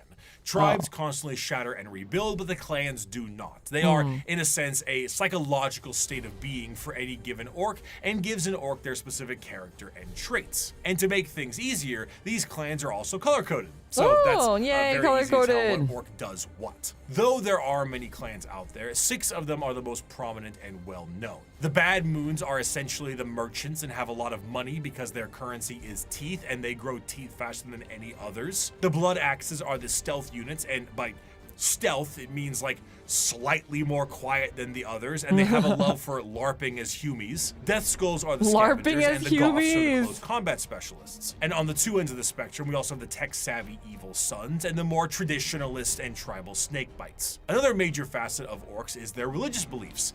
They believe in 2 gods, Gork and Mork. Gork is cunningly brutal, and Mork is brutally cunning. The difference between them, according to orcs, is that Mork hits you when you aren't looking, and Gork hits you when you are. There's a lot of confusion as to which one is which, and this results in a lot of infighting. In other species, this would be considered a sort of religious conflict, but for the orcs, it's just another excuse to fight. I have a quote here, but I don't really do a good That's orc incredible. voice. So I'm going to get my co-host of That's Ridiculous to read this one, and I'll try to lip sync it. Oh, he's more cunning than a grot and more killy than a dread. The boys that follow me can't be beat. On Piscina, we jumped the Marine boys, and our boss poles was covered in the helmets we took from the dead-ends. We burned their port and killed their bosses and left nothing but ruins behind. I'm Warlord Gezgul Mac Urukdraka, and I speak with the word of the gods. We's gonna stomp the universe flat and kill anything what fights back. We's gonna do this 'cause we're orcs, and we was made to fight and win. It's because this fucking sounds terrible. Fighting is the biggest aspect of orc culture, and is essentially their life's purpose. They are genetically hardwired to get into battles and scraps with enemies that can feel pain. The more they fight, the bigger they get. This, combined with them getting bigger over time, means that some of the biggest and baddest Sounds orcs like of all home time is have been crazy. notably gigantic. The Beast, as he was known, was about the size of an Imperial Knight. If an orc runs out of other enemies to fight, they will immediately start infighting to scratch the battle itch. For example, in the Warp, a planet exists where a band of orcs are in a constant state of war and battle, and have been for an improbably long amount of time, strictly because how much Korn enjoys himself watching it. For some, being trapped in a perpetual war planet for all eternity would be a fate worse than death, but to the boys, this is heaven. In the event of a particularly big battle, a massive amount of tribes and war bands will unite under what is known as the WAR. The concept of a WAR covers a few bases. The first is the group aspect of the massive green tidal wave of orcs fighting for the same cause, the cause being the second base. But the most prominent aspect of the WAR is the psychic aspect of it. Remember how the old ones made the Eldar and all the Eldar are psychic? Yeah. Well, the orcs are too, kinda, but just not as much. Only a little bit of it. And they often don't know how to use it, and frankly don't care. But a huge gathering of orcs generates a psychic field that allows orcs to be more organized, dangerous, and dedicated to the war-based cause. However, the true extent of the psychic energy and its usage is relatively unknown, but that doesn't matter considering the outcome 90% of the time. In a similar sense, their ragtag technology and weaponry is also a mystery to most who encounter it, purely because of that WAR energy. The technology the orcs use seem to be held together with duct tape and plastic glue, and crude doesn't even begin to describe it. Their guns seem to have an inordinate amount of ammunition and firepower, and they are seemingly able to put things together on the fly in the middle of combat. The Imperium is of the mind that the Orcs' weapons and machinery What game is only work this? due to their innate Is this that one that you guys were but talking about? Realistically, Orc gear hardly works in the first place. Weapons blow up in a Bugs Bunny-esque manner all the time, and their war buggies can collapse in the middle of battle. Just because it works a handful of times does not mean it's an effective Speed weapon. freaks. But this doesn't stop the Orcs and their green tide. To really understand the power of the Wa energy, Orcs can operate purely off of belief. Now, a misconception is that Orcs believe something is real and it happens. But that isn't true, because that's just one Orc. However, there's never one Orc. There's normally a few billion Orcs together, and if they all believe something is true, the warp will tend to respond with a positive green light. Sometimes. Do the red ones go faster? Well, with enough Orcs, yeah. How does an Orc buggy with an engine block that's just a boulder with vroom vroom written in chalk work? Who cares? Orcs breathing on a ship with a hull breach? Go ahead. An Orc went back in time to kill a version of himself so he could have two of his favorite weapons. It is shenanigans. Because of their actions and aesthetic, the Orcs tend to be presented in a comic relief sense in a lot of media, particularly the media from their perspective. They are bumbling and loud and goofy British football hooligans, and they say silly things and act in silly ways. But to the citizens of the Imperium, the Orcs are far from funny. They are violent and irrational creatures that take humans for punching bags, slaves, or ultimately dinner. They have no moral compass and are violent and brutal killers that know nothing else. They are genetically designed to be a violent species that was capable of beating back the Necrons and the Catan. And if the Orcs were ever able to unify under one banner, they would be utterly unstoppable. However, due to their aggressive nature, their organizational skills are non-existent, and they tend to just beat each other up for the fun of it. All that exists in the mind of an Orc is fighting, and nothing else. If they wipe out their enemies, they will inevitably wipe themselves out as well. They are a brutal Ouroboros doomed to an endless war cycle, but to an Orc, why does it matter? If they fight and they win, they win. If they fight and they die, it was a good fight. Now that the Xenos armies are growing in strength and more are threatening the safety of the Imperium, they need to bring new methods in order to handle what they are currently facing.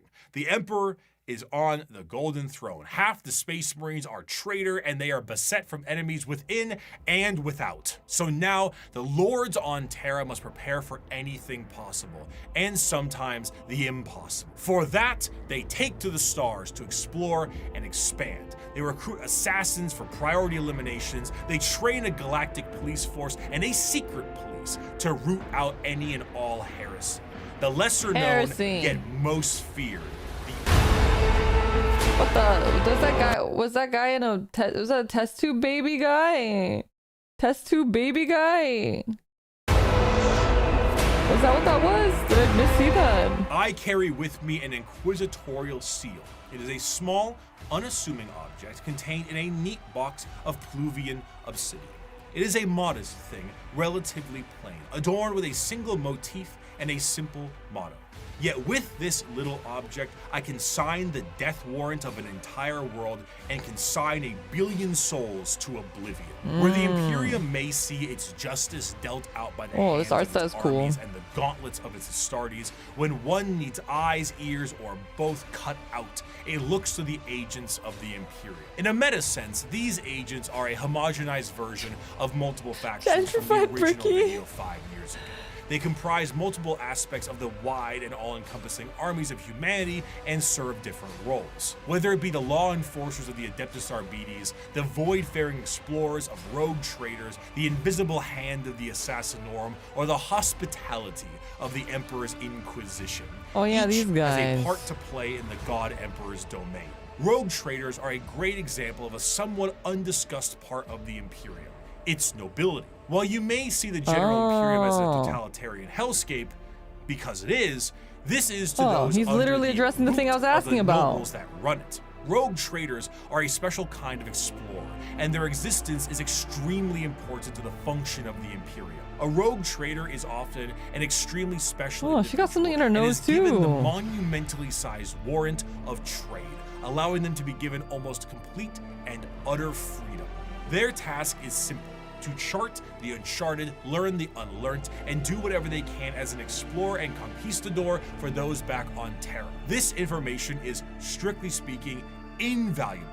Whether a sector can be settled and colonies built, or precious rare resources exist on a floating asteroid can be mined, or a long-lost Imperial world from the Age of Whoa, Strife is recovering, it's dragon. all absolutely I like the imperative. dragon. These rogue traders are faster than any other kind of Imperial armada, and therefore chart the direction of the entire society. Because of this, rogue traders are given a substantial amount of freedom. They have a ship and a crew of specialists, and can do things that would see any normal person shot. They can barter deals and even recruit Xenos races. They can explore areas strictly prohibited, and they can earn a vast amount of wealth and riches in doing so. This tends to make rogue traders a very long lineage, and their heirs take up the mantle of their house. By being explorers, they become fabulously wealthy, and some can become quite the assholes while doing so. But who's truly, that? much like a night pilot, a rogue trader is an exceptionally rich individual who can back it up. They are master swordsmen, explorers, merchants, settlers, diplomats, and everything in between. They chart a course and they set the ground. everyone hate that guy which or means They something? will need someone to defend them, and the prime choice for that can be the Adeptus Arbites. Now, the Arbites are cops, Judge Arbites. Dredd style cops, as their inspiration clearly. This guy's just straight up RoboCop. This guy is just RoboCop. They can have Xenos harems. Right, the Rogue Trader game, you guys have mentioned to me the Rogue Trader game a bunch, and you guys said that that game's really, really good. So I definitely have to play that someday, one day. shows. Each planet will have their own members of local law enforcement, and most of them will settle many of the issues there and then. But when something requires a far more in-depth peacekeeping force, the Adeptus Arbites are brought in. Think local police versus the FBI. Arbitrators in the Arbites tend to focus heavily on stopping crime before it can become too much of a threat. Literally A started the criminal game gang today. or heretical uprising can be subdued quickly and efficiently by utilizing them and dealing with soon-to-be criminals, as they put it. They will tap into communications, create spy networks, do interrogations and sabotage, anything that helps the good Oh, of the they have doggies. They got police dogs. That's so Imperium and the cute. law they seek to preserve. The Code of the Arbites is laid out entirely via the Book of Judgment, a gigantic library of pages showing every single law from every single High Lord of Terra in the history of the Imperium. Because the Imperium is so vast, hundreds of laws are added every single day, and the library continues to grow with more and more laws and judgments. While Arbites themselves carry a small version called the Book of Law on their person, this does end up creating a system where the unjustly prosecuted will never escape their prisons. If an innocent is wrongly convicted, any form of legal counsel will need to go through the Book of Judgment to help get you out. Often these prisoners require hundreds of years of litigation in which they will eventually expire before they can be deemed wrongly convicted. Innocence is irrelevant. You have been judged guilty of transgressing the Lex Imperialis. Do not compound your guilt by evading punishment, as there are greater crimes, so are there greater sentences. Of course, should something go out of the hands of the Adeptus Arbites, there is always the silent hand of the Officio Assassinorum to take their place. Naturally, the Imperium has assassins, and these assassins are sent to dispatch important figures that would not normally be handled by simply sending waves and waves of guardsmen at it. The Assassinorum is headed by the Grand Master of the Assassinorum, who is a High Lord of Terra and perhaps the shadiest individual in the entire galaxy. At his disposal are multiple types of assassins that all specialize in various things. Their training is extreme and absurd. Aspirant children are often subjected to Hunger Games style combat with each other Battle on the Royale. ride over to the temple. Then you get low gravity, high pressure, traps, horrendous physical and mental strain, and everything in between. Then their minds are wiped completely and the real fun begins. An Imperial assassin is nothing to mess with. Why is his face like that? What the heck am I looking at? Is this like a skull guy, or is like a guy that like is Did they like fold his skin some way? Why is he? It's a helmet. It's a skull mask. Oh, it's just a helmet. Okay, okay. Around with. Can't just ask that. That's my dad. Things the Imperium has at hand and can go toe to toe with Space Marines depending on which temple they are from. Some, like the Vindicares, are master snipers who lie in wait for weeks, days, or even months just to get the perfect headshot from 5 kilometers away and disappear. Boom, headshot. The Calidus Temple are masters of shape-shifting and take a drug that allows them to transmute their body into whatever they see fit. A confidant of a target may be killed and they will take their place before killing their target outright. Or they could shift into a member of a Chaos Warband with symbols and flesh and all that to earn the trust of a cult leader before slitting their throat. The Caluxus Assassin is a psychic blank, a soulless mutation, making them appear as uneasy to normal humans and downright disgusting to psychers. When a powerful psycher is causing issues, this is who you send. Their specialized helmet enhances their already no psychers powers allowed and will allow them to all but drain the souls from those they touch and their very body. It is an extreme weapon used when a direct form of pressure must be applied to an otherwise untouchable psyker. Now, if you needed direct pressure in a more literal way, the Eversor is for you. A drugged up comatose psychopath that is directly dropped on enemy lines and allowed to wreak havoc, killing anything and everything it sees in a blaze of movement and blood before it inevitably dies and causes a plasma explosion on its demise. There are other temples as well. The Vanish Temple, I think, is sort of like a cyber hacker. The Venom Temple, specializing in poisons. But all in all, assassins move with their skin-tight body gloves with a speed unmatched and force unexpected. One of the best assassin novels puts a Vindicare, Calidus, and Vanus to infiltrate a night world, kill the High Monarch of the Night, who is permanently stuck in his giant robot knight, install a new ruler in his stead, and make sure nobody knows the Imperium did it. Their missions are insanity, and their tasks impossible, and they do it anyway. Thus is the power the Assassinorum wields. We do not determine the guilty, we do not decide the punishment. We are merely the cold instrument of the Emperor's vengeance. There is no form of death unknown to us. There is no form of terror beyond our means. There is no enemy outside our reach. We are the blade that hovers over the throat of the traitor. We are the bullet that awaits the heretic's skull. We are the poison in the throat of the alien. However, despite the prowess of the— Wait, so all of them are human, right? These guys are all just humans. They're either drugged up or they got put through weird battle royale simulator stuff and whatnot, but they're all ultimately human. Yes, yes. Assassins are cool, but my only problem is they aren't an army. So how do you play assassins on the tabletop?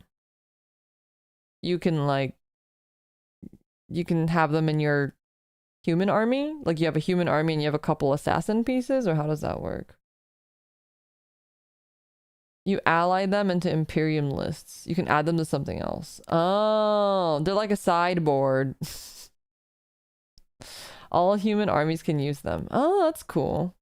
The traitors, the police, and the assassins, there is one that stands above all. As the Imperium settled into its post-Emperor world, they needed a force to root out corruption wherever it could be found. But they needed specialized individuals who could do so. Men and women who would serve as detective and executioner. This new secret police would have unlimited authority, and they would be known as the Inquisition. Inquisitors of the Inquisition are one of the— This is the one where that one guy everyone hates, right? The Inquisition, he's like in that, and he like blew up a planet or something, right? That's this one. Most feared individuals in all of the galaxy for the common members of humanity. Trained in the most difficult of conditions and mental hardening, they have long closed their minds to the compassions of those they deem guilty. Inquisitors are, for the most part, detectives, but they are detectives whose authority is unmatched and actions justified by the state itself. Oh, Greyfax. He blew up a lot of planets. A few dozen planets. Right, that's what it was. one isn't a big deal. Right. Sorry, I couldn't remember. Similar to the KGB, the Gestapo, the Stasi, the OVRA, but unlike those organizations, the Inquisition has far more authority and is one of the only types of individuals who can commit exterminatus, the term used for the utter and total destruction of a planet that is no longer deemed usable by the Imperium. While it is a very exciting word and a commonly notable thing done in Warhammer, exterminatus is not actually used particularly often. It's a last resort entirely meant to stop the enemy from gaining a major foothold or spread even more corruption. Even with 1 million worlds, the wholesale slaughter of an entire planet is still a massive blow to the Imperium. Inquisitors range quite a bit, not just in how they operate, but also in their personalities. They are often main characters for a large amount of books, as detective noir is a great genre, and they can be the most stone-cold killer or a pragmatic and sympathetic individual depending on who they are. Radical Inquisitors may utilize methods unlike most of the Imperium, such as alien tech or even demon hosts, where Puritans stick closer to the methods of the religious state and shun any deviations. They also specialize in various aspects, as the Inquisition has orders or ordos, such as Xenos for aliens, Malleus for demons, and Hereticus for, you guessed it. Truly, if you are a It's Cryptman, probably. Oh, Cryptman was the one who forced to use a tactic as a scorched earth method to route Tyranids towards orcs for the two forces to duke it out. A lot of good Inquisitor novels, really. Plenty of other forces can order exterminatus, just Inquisitors are the most well known for it. Oh, I see. a normal citizen of the Imperium, a person flashing an inquisitorial rosette in front of you may be one of the most terrifying moments of your entire life. It is the same as an FBI badge or a KGB member, except now you're in Warhammer. So their authority and tools are infinite. Agents of the Imperium are vast and offer a ton of different concepts to the world of Warhammer, and they continue to expand as the Emperor's descent into the Golden Throne has lasting effects on humanity. As time progressed, a few people seeing the Emperor as a deity made their voices louder, and over a few thousand years, worship of the Emperor was not only considered expected, but state mandated. This church will be known as the Ecclesiarchy, and there were many who would look to the cardinal position and make desperate grabs at their power, leaving horrid effects on the populace. The Age of Apostasy was a time of reformation in the Imperium that saw its eventual change into an overtly religious empire. During this— Well, who's the Ecclesiarch again? I remember we talked about them before, but I don't remember. Excited for Dark Heresy. Rogue Trader is incredible. Is Dark Heresy like a sequel game to Rogue Trader, or is another Warhammer game that's coming out? They're the church guys. They're the ones. Are they the ones that dropped the massive church on planets?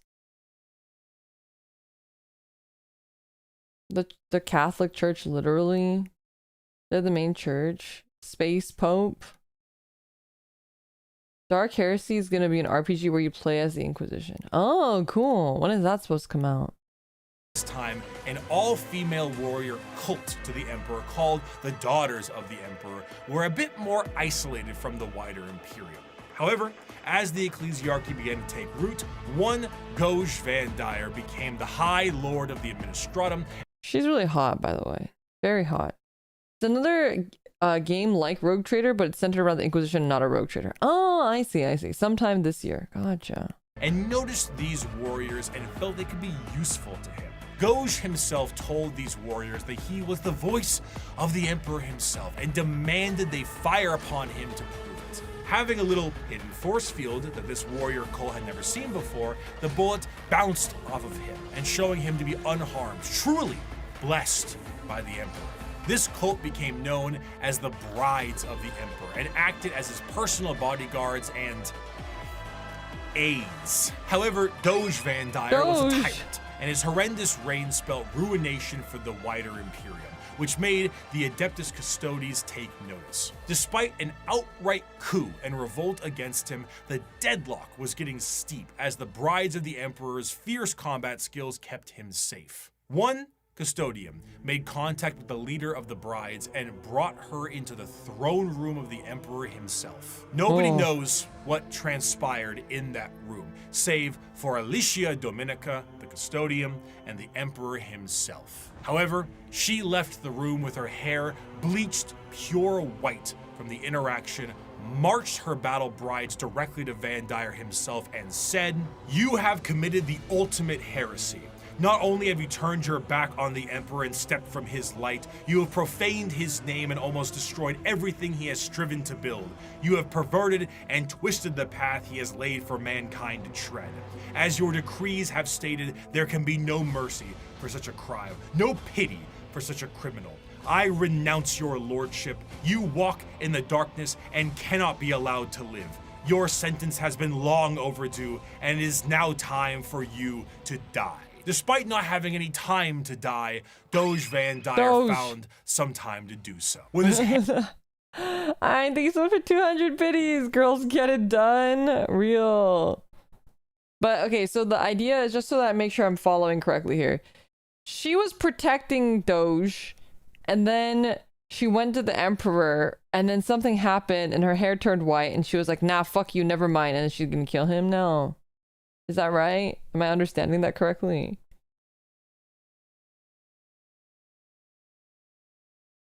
Hi, Mina. Hello. Welcome in. Yes? Okay. Just wanted to make sure.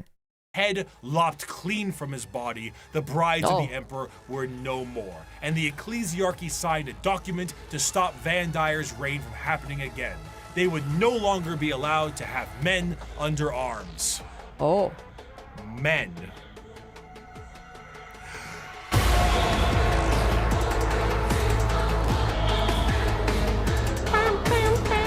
The Adeptus Sororitas, or commonly known as the Sisters of Battle, the Nuns with Guns, the fighting force of the Church. Despite being the main militant faction, the Sisters of Battle, their organization actually is far more diverse than this and have many more nun-based roles for their members. They are organized by various orders with various specialties in mind, such as the non-militant orders like the Hospitaller, Dialogus, and Familius, including things like helping with surgical equipment and various other medical stuff, Duolingo, and a Duolingo. These orders are further separated into smaller orders in an almost Space Marine chapter sense, but tend to have more flexibility due to the nature of their work.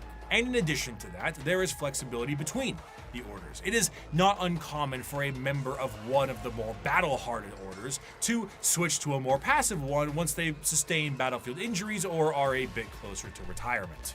As mentioned before, the Sisters of Battle are a part of their own separate organization, the Order's Militant, and feature the highest number of any given system. They are the official fighting force of the ecclesiarchy, and they specialize in wars of faith. Unlike the deployment of Astartes and Guardsmen, the Sisters of Battle are often deployed with members of the Inquisitorial Ordo Hereticus due to the holy war nature of their battles. The Sisters of Battle are suited up with their own form of specialized power armor that gives them almost like a Joan of Arc vibe to them. She has a skull boob. Oh, she has 2 skull boobs. This one is crazy. Skull boobs are crazy. Battlefield. Though lacking the more extreme modifications of a Space Marine's power armor, mainly to the fact that Sisters are, for the most part, regular humans, the power armor of a Sister of Battle almost matches the defensive power of an Astartes, but with added flexibility and versatility in exchange for strength. Some of the patterns of armor do allow for the enhancing of genetics, but this is far from the norm. The babies! The fucking babies! They're so terrifying! Combined with an arsenal of tanks and vehicles that have literal church organ rocket launchers on them, really brings across the holy war vibe. I like this little flower. Manner. Accompanying a Sister of Battle in the fields of war is the holy trinity of weaponry: the bolter, the flamer, and the melta. With such a simple loadout, the Sisters of Battle are able to bring down the glorious flames of the Emperor himself, and his holy light shines on them in other ways during a conflict. Hell, even their jump packs evoke angelic imagery as opposed to the more clunky jetpacks ones that Space Marines have. In times of great turmoil or impossibility, a living saint of the sororitas itself might appear on the battlefield surrounded by a litany of doves and cherubs, an almost comical scene of holy glory followed by literal hellfire. The Sisters are a fascinating organization because they take what is normally seen That's as cool. a benevolent force and turn it on its head to be a horrifying method of war. Because the Sisters are so zealous, they are nigh impossible to persuade and almost never fall to chaos. In fact, any deviation from the Imperial faith may see you killed outright as you are deemed a heretic, and sometimes Sisters have even less patience than the Inquisition does. To the Adeptus Sororitas, no punishment is too extreme for blasphemy and heretical behavior. Whether it's lobotomizing traitors to use as shock troops or attaching them physically to agonizing pain engines so they can die for the Emperor, anything goes. The most fascinating part of the Sisters, however, is their faith. We discussed how orcs often make things happen through belief because of their sheer number of them. The Sisters create miracles where they walk. They are not many psychers like orcs, but they are excessively devout and make up for that. Bullets barely miss targets they absolutely should hit. Guns jam, tanks malfunction, enemies slip and fall. The scene from Pulp Fiction is an accurate portrayal of what happens when the Sisters fight. I'd knock that shit off if I was you. Die, you motherfucker!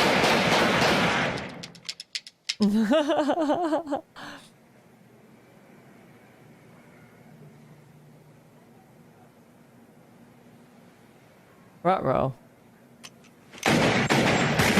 One of the most prominent figures is the Triumph of St. Catherine, a literal open casket with the saint of a Sister's order held aloft by lobotomized servant cherubs and protected by bodyguards of the faithful. The devotion to the Emperor swells so strong that acts of faith are made manifest, and sometimes angels themselves. When the Sisters go to war, This art is just so good, by the way, can I say? I love this particular art style as well. I don't know. I'm assuming this is all, what do you call it? Official art. But I think of all the art, like this type of art style is my favorite. The kind of painterly one. Feels very painty. It's really cool. The Sisters are getting their own show. What kind of show? Is it animated? Live action? What kind of show?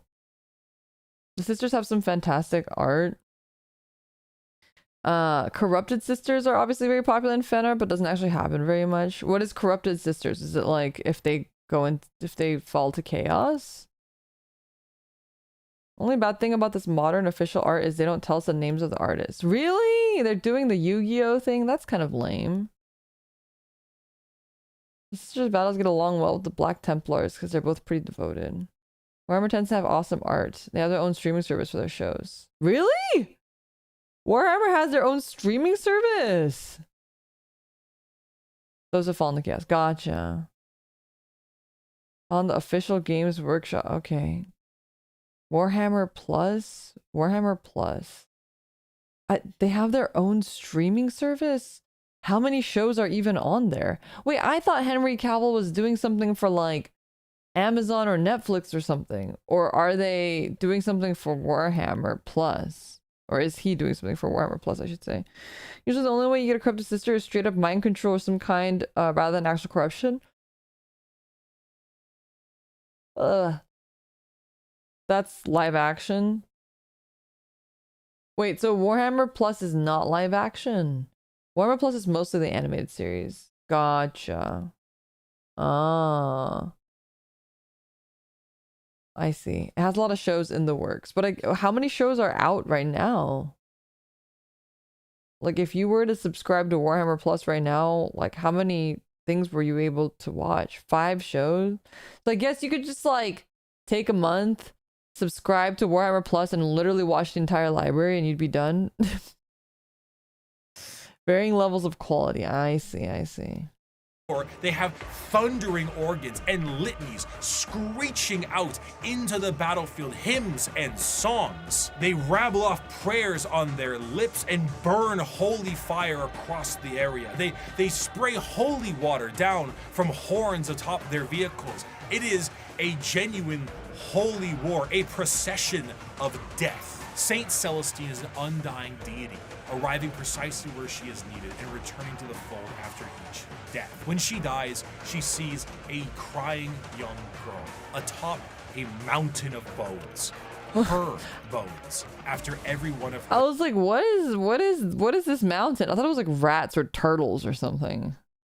deaths. She climbs this mountain every time to Cute. help comfort this crying child and is rebirthed upon the battlefield. And one day, her deaths will create a mountain so large that even she will not be able to traverse it. Is she a demon of the God Emperor? Perhaps, but she'll be shot for saying so.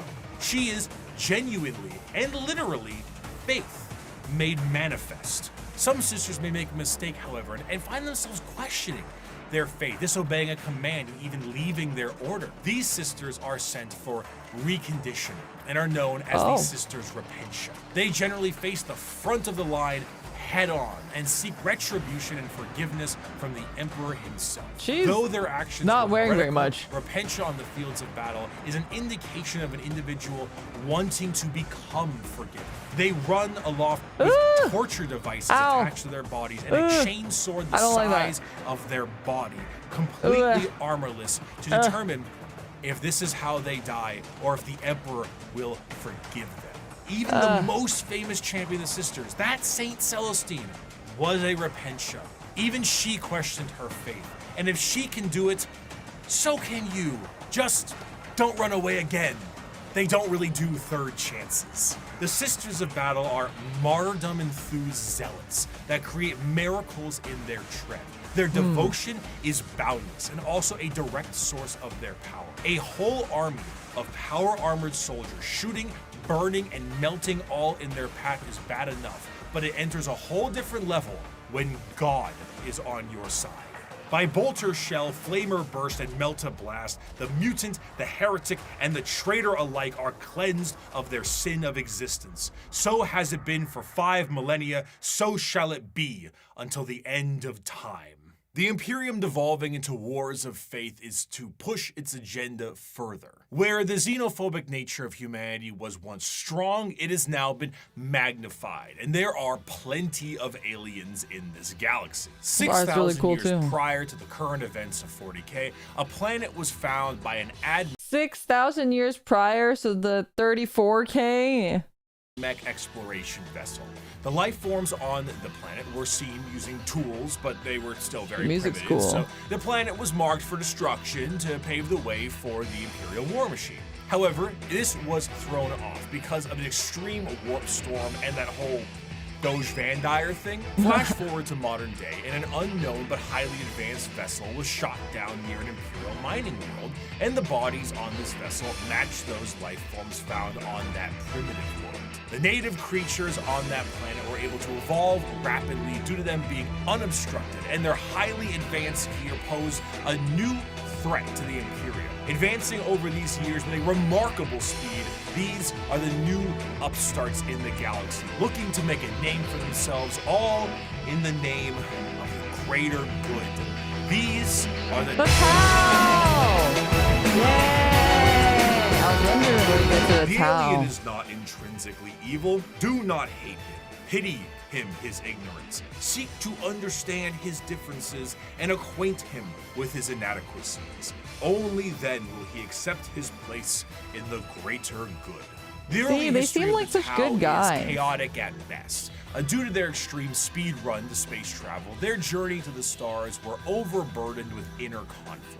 It wasn't until the appearance of the Ethereals that things began to settle. These Tau to the warring tribes marked their unification under one common belief, the greater good of the Tau Va.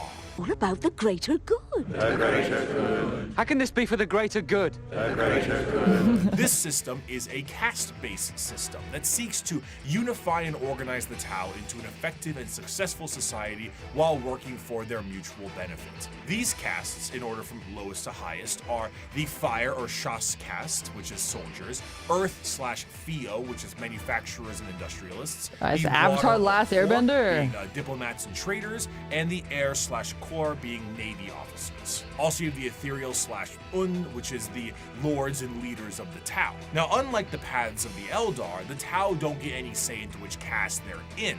It's determined upon birth due to inheritance from a parent. Trying to deviate from your caste or trying to do tasks or even use tools assigned to another caste is a grievous crime against the ethereals, and those guilty of this crime tend to be sent to re-education camps, which sounds not so great or good, but a greater good than the good that the Imperium sees as greater. The guidance of the greater good also encourages the growth of the Empire through the absorption of other races and cultures. The expansion of the Tau Empire is split into spheres of time. So far, there have been 5 spheres of expansion, with a 6th one being planned in the current timeline. The first 2 spheres saw the Tau move beyond their homeworld and settle new planetary systems, known as Seps, and absorb multiple races into their ranks. But the 3rd sphere is where we see the Tau interact with the Imperium for the first time, which went about as well as you think it did. The Tau, as mentioned before, are highly advanced compared to some of the other species in the galaxy, and their military tactics are highly precise. Instead of the Imperial methodology of throwing everything at a problem, the Tau carefully assess any battle and take as many precautions as possible. Commonly, you will see a Tau warrior in a heavily modified battle suit with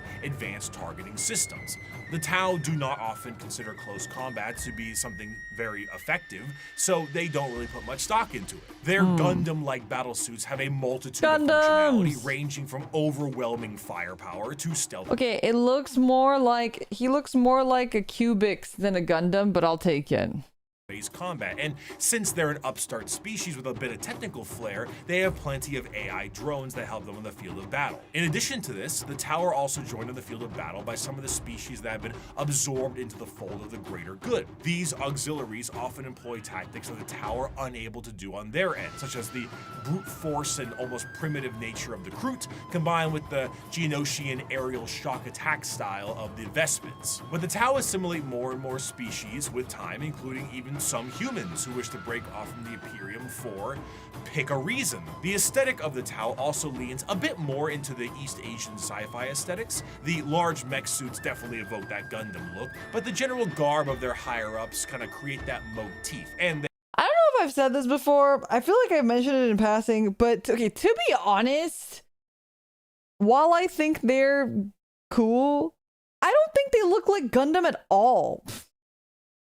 Am I crazy for saying that? I know everyone calls them the Gundam, but to me, they're like not Gundam, like not even slightly Gundam.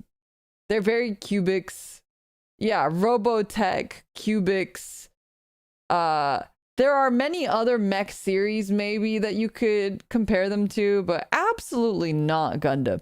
I would even go as far as to say that to me, they almost feel more Star Wars-y a lot of the times. I'm not talking about the mech guys, but like everything else reads very Star Wars-y to me. You know what I mean? It's just like the West doesn't know any other mech shows besides Gundam. Yeah, that's true. I do think they look like Western mech. Like what Westerners think Japanese mech looks like, if that makes sense. They're fighting in the war in the stars. I think they're like ship designs and such, and sometimes they look a little stormtroopery to me in general. And I think, you know, actually even Macross I could kind of see more. Like I could see if someone was like, oh, it looks like a Macross mech. I could see that too. Bailey, thank you so much for the $2 super chat. Thank you for saying something so brave. Is it brave? I'm just speaking my truth. I'm just speaking my truth. But they don't transform. True. Yeah, they don't transform. But they, like, when the Macross mechs are untransformed, it gives me a little... You know what they kind of look like? They kind of look like the Xenoglossia mechs.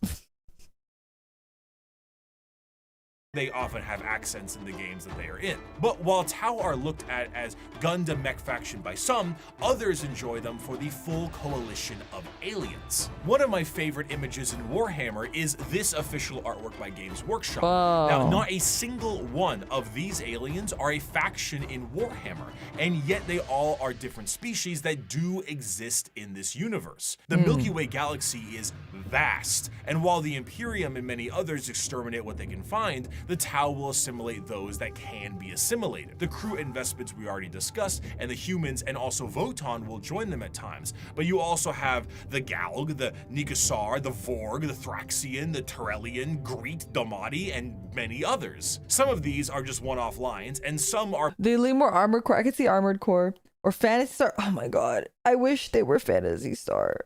I just need my sexy mech people. Well, 1 second.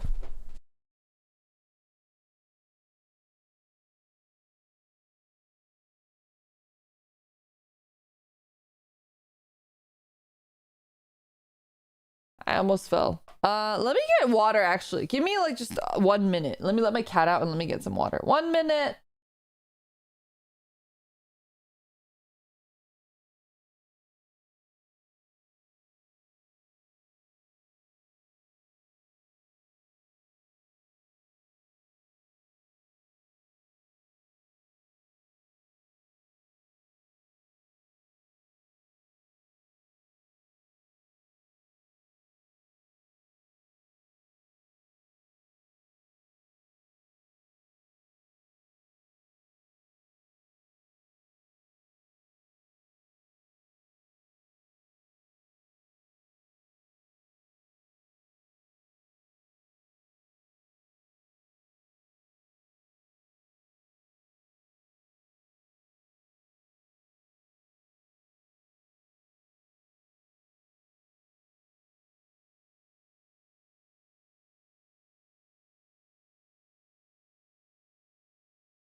Okay, sorry. I was gonna just get water, and then Rumi-chan was eating ice cream, and I was like, wait, I want ice cream. So then I got ice cream, and then my cat, who wanted to go outside, was now like, I want to come back in, and I said, no, you can't come back in. So I had to kick him out again. Joka, thank you so much for the soup.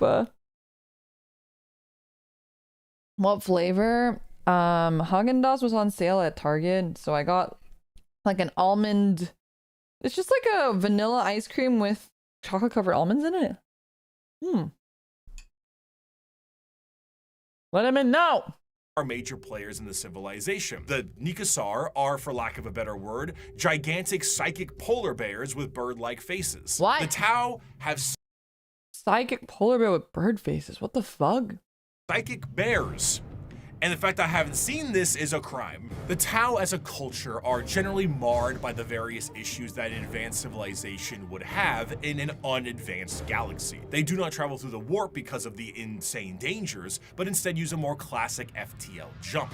However, because they aren't going through hell, it makes them a lot slower than many other races. The Imperium might surf through hell and lose a few ships, but they will get there first. Often they will take enormous cannons and weaponry and defeat their foes before they can even close the gap. One of their light walkers carried a weapon of lethal effect. It fired a form of ultra-high velocity projectile. I saw one of our tanks after being hit by it. There was a small hole punched in either flank. One, the projectile's entry point, the other its exit. The tiny munition had passed through the vehicle with such speed that everything within the hole not welded down had been sucked out through the exit hole, including the crew.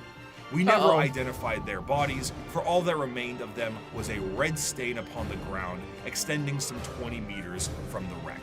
The fascination of the Tau is that in any other modern day world, their society would be horrid. Rigid caste systems, corruption, and politicking ethereals, and basically it's the greater good or nothing at all. But in the world of Warhammer, the simple fact that humans are accepted into their sphere should they please already puts them far and above the other races that would murder or eat them. But despite this, the existential dread that is the Tau Empire is ever so apparent. Despite being hyper advanced and welcoming a coalition of aliens, they are the upstarts, and they are painfully outnumbered on all sides. Almost any other faction in the universe, given the right amount of force, can wipe out the Tau Empire from existence. Wait, the guy kind of looks like the Deus Ex Machina Appleseed guy. This guy. This guy. All sides. He looks like the Deus Ex Machina Appleseed guy, except less buff and less handsome. Almost any other faction in the universe, given the right amount of force, can wipe out the Tau Empire from existence. They themselves might not be perfect, but their slight glimmer of hope is exactly that, a glimmer in a dark and crushing galaxy. Of course, nobody dares take the attempt to destroy the Tau Empire, because doing so is an enormous amount of resources, and for the same reason why you don't full send your whole army to one person in a commander game of Magic. You open yourself up to player 2 and 3. But not to say it won't be a struggle. The Tau Empire, when prepared, are a vicious fighting force who might delete your formation before you even see them. But they lack numbers, and in the dark corners of the galaxy, something is coming that is entirely numbers. Oh my god! Tyranids! There is a cancer the eating at the puppies! Imperium. With each decade, it advances deeper, leaving drained, dead worlds in its wake. This horror, this abomination, has thought and purpose that functions on an unimaginable galactic scale, and all we can try to do is stop the swarms of bioengineer monsters it unleashes upon us by instinct. We have given the horror a name to salve our fears. We call it the Tyranid race. But if it is aware of us at all, it must only know us as prey. The conflicts of Warhammer 40k are chaotic enough with the sheer volume of violence that exists in the confines of the Milky Way. However, there is a threat to the galaxy that extends beyond our known galaxy that is creeping ever closer and cannot be negotiated with. What drew them to the galaxy is unclear. It may have been the light of the Astronomicon itself, like a moth to a flame. It could have been a Xenos device detonated in the Horus Heresy. It could have been that they were done eating the Andromeda galaxy and they have come to take ours, or they might be running from something far, far worse.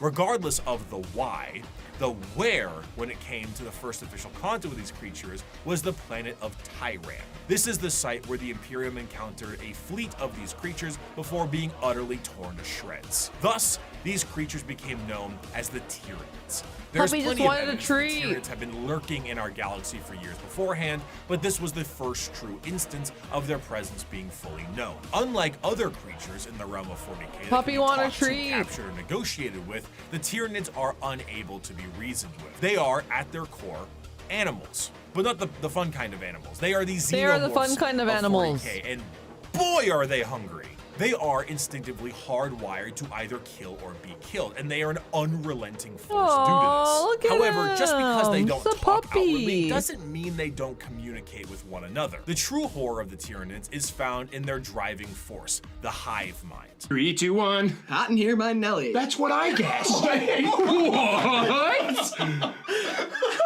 The fuck? You see, the Tyranids are a collective consciousness that are all connected to a singular embodiment of psychic power that is utterly incomprehensible to the human mind. To keep this connection there, the Tyranids on the field of battle are followed around by synapse creatures, essentially serving as their Bluetooth connection to the greater hive mind. This allows them to send and receive information about the battle they're in, and it also allows them to adapt to certain situations based off of the information gained. Depending on the enemy, the swarm might be able to develop a new weapon or new tactics so they can get the upper hand. When the synapse connection is cut, they are unable to essentially form a save state and are stranded. The sheer power of the hive mind presence. Oh, it's just like you know, when, do you guys know, like, ants, when ants are like walking on a path, and so they leave like a pheromone trail, so you can like rub the ground with your finger and it'll destroy the pheromone trail. So if you see a trail of ants and you rub it, the trail that they're going on, they don't know where to go anymore. Pours from each Tyranid It's just in like that. such a manner that it causes a distortion in the warp itself. A hive fleet's arrival can cause a dark shadow the size of several light years, coined the shadow in the warp. This shadow prevents any usage of the warp, or at least makes it exceptionally difficult. Communications shut down due to astropaths being unable to talk. Ships cannot freely enter the warp, and even creatures with a warp sensitivity feel an immense dread due to it. It causes everything to just kind of sit dead, like at a buffet counter waiting for the afternoon meal rush. The Tyranids meander through the galaxy in these gigantic hive fleets that are fueled by bioships, and these ships contain birthing pools for Tyranid armies. They have ships? They're not just like, I thought they were just like, they could just like fly in the galaxy because they're bugs or something. They have ships? There's puppy ships? That's incredible. It's giant Tyranids. Oh, just big Tyranids. Bug ships. Giant bugs. Dog carriers. Aww. And more ships. Everything about the Tyranids is organic, and to fuel this war machine, the Tyranids consume any and all biomass they come across and absorb it into their respective hive. From the ground to literally the air, the Tyranids strip a planet to a lifeless and uninhabitable hulk. As a means to curb the advancement of the Tyranids, the Imperium has been known to preemptively exterminatus worlds in the path of a hive fleet so that they have less biomass to consume in an attempt to starve them. The Halo method, literally scorched earth tactics by taking everything out of the freezer and lighting it on fire. Outside of the obvious threat and adaptive and unreasonable enemy posed on the field of battle, the most dangerous aspect of the Tyranids comes in the form of their general unpredictability. The Tyranids are external to the Milky Way galaxy itself, and it's unknown where they truly hail from. However, their arrival in the Milky Way is seemingly random and in 3D space, implying quite heavily that Tyranids have the galaxy surrounded in some kind of way. Their guns are also smaller Tyranids, and the bullets they shoot are the smallest Tyranids. That's awesome. It's like Dreepy. It's like Dreepy and Dragapult in Pokemon. They're so cute. What is that music with the random screaming? I think it's official Warhammer music. There's a story of an Imperial Navy ship getting eaten by a hive ship, and it's terrifying. They describe it as dissolving the hull and creatures entering the ship. I mean, that makes sense, right? If they're being eaten, they're just being digested. Due to this, you will sometimes see instances. Scraps, thank you so much for the super chat. They don't really carry the puppies. They're filled with materials for puppies. They make them to help digest the planet and then eat them too on the way out. Oh, they're so resourceful. Little puppies. Thank you so much for the super chat. Of species engaged in a separate conflict both agree to a temporary truce in order to take out a Tyranid threat. Because regardless of the stakes at hand, the existence of the Tyranids marks the heat death of the galaxy itself, and all the factions can ultimately agree that the Tyranids themselves act as the biggest threat to all of them. The Tyranid race is truly an unknowable horde, and pulls from that horror of the unknown. They, as a faction, are not ones with a large amount of general lore because their entire race is told from the point of view of those being eaten by them. Tyranids are called that due to the— We need a Tyranid book in the POV of a Tyranid. And it's just like, it just talks about how he's hungry all the time. I think that would be really cute.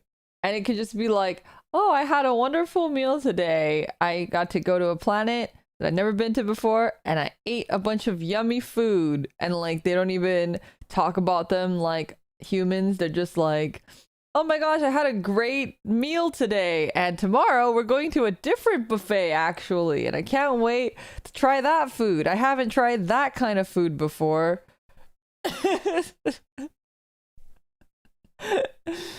That'd be so cute.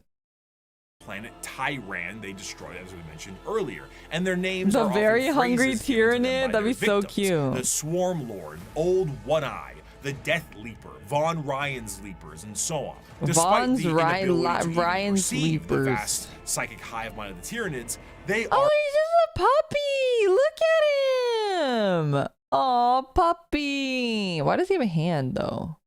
Why does puppy got a hand? I don't like the hand.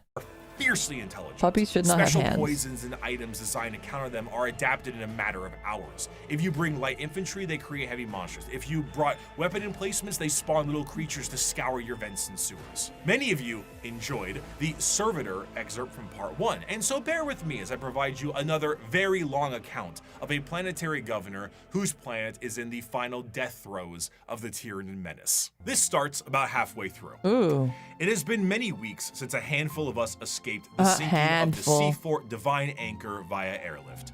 We have escaped in this manner because the Tyranids had overwhelmed so much of our world, they no longer appeared to need to continue spawning beasts for aerial supremacy. I shall never forget what I saw from my craft's portholes. Alien biostructures dominated Huto's surface. Gigantic, lumpen barnacles pumped out clouds of matter to further poison the planet alongside pulsating, brain-like nodes that resembled lethal fungi. Immense capillary towers Orcs? stretched high into the poisoned sky. The glistening chitin coating their flanks crawled over by chains of lesser beasts fulfilling some sick alien purpose I cannot know. Digestion pools spread for miles, replacing our once great lakes with reservoirs of bubbling biomatter. Tides of creatures bloated with consumed flesh vomited their guts into the pools or threw themselves entirely into the billowous liquid. Amidst the seas of feeder beasts consuming all in their path, we would every so often see an explosion or a burst of fire. Were these heroic final stands by other survivors, or merely abandoned ordnance detonating at random? I will never know. I cannot rejoice in the deaths they inflicted. The biomatter of the dead Xenos was surely recycled by the Xenos regardless in no time at all. Our aircraft ran out of fuel a week ago. Now I stand in the snow, not far from the peak of Mont Saint Hila. I am the only one left that I know. One by one, those with me perished. The slightest cut on a mountain rock resulted in an immediate infection that left the pilot screaming in agony. Oh, Her God. co-pilot fired the shot that ended her torture, and my senior aide threw himself from a ledge, the reality that there was no escape hitting him. I have no idea what happened to my chief medicae. Others were slain by lone beasts the rest of us were unable to kill or drive away. A justly deserved end will soon be mine. I have failed on every possible level. We were not even able to send word. An alien disease has me within its grasp. My limbs are numb, my tongue is dry as sand, my head throbs. Even at these chilled heights, I sweat profusely. From here where I sit, I can see the final death unfold on the planet entrusted to me. Before me is the Radarin Ocean. The water level is visibly dropping, hour by hour. They are even taking our seas. There are enormous beasts with great, slowly flapping wings and immense open maws moving through the sky. I may be at high altitude, but the air is thinner here than it should be. I know enough of mountaineering to know that. They will not even leave our air. There is an isthmus I can see, upon which is sat one of the Xenos capillary towers. Now I believe I can tell what they are truly for. High up, foul Xenos bioships cling to their flanks like twisted calves at their mother's udders. They are feasting. When I they am said sure, calves, I was thinking like a hungrily leg filling themselves calf. to burst on the hideous gruels Not a that are calf. what remains of my people. I have witnessed the planet's death from sinister start to hideous conclusion. I see the power of our foe, and though I have shown boundless weakness these past months, I do not see how we could ever have won. If And the Tyranids are so strong. Are they strong on tabletop as well? The Tyranids can eat the atmosphere. Tyranid foodie blog? Heck yeah. Yummy. Be like, today was really yummy. Yesterday was yummier though. Today we drank all the soup in the mountain. They swarm lots of units. They eat oxygen. Can you like poison the enemy and stuff? They're the Zerg. You just Zerg rush them. They're balanced Zerg players. this is any sort of good news, it seems that one thing that might be an inadvertent repellent effect on the Tyranids is chaos. Chaos and chaotic energies offer no nourishment to the Tyranids, they cannot eat that. And the presence of rifts and warp storms work as a means to starve out the Tyranid fleet. The Tyranids, of course, are attempting to adapt to this, but it seems that even at the most primal core of the galaxy itself, Chaos agrees that these dinner guests are not welcome in any way, shape, or bioform. In the end, though, the Tyranids represent the final fears of the galaxy itself. Despite the goals to conquer the galaxy as a whole, the remainder of the universe may very well be dead and derelict space. Instead of endless worlds and solar systems, it may just be bones and ash. The tendrils of the hive mind have wrapped themselves around the galaxy, and the only thing that's guaranteed is that dinner is served. However, the Tyranids are not simply the unending hordes of bugs. Beyond the more general buffet tactics of the force of the Tyranids, the hive mind has a more secretive and dangerous means of planetary conquest in the form of something a bit more terrestrial. General upheaval and revolution. However, though the idea of a societal revolt for the good of the populace is an admirable thing, these leaders have the nefarious intent of the hive mind itself.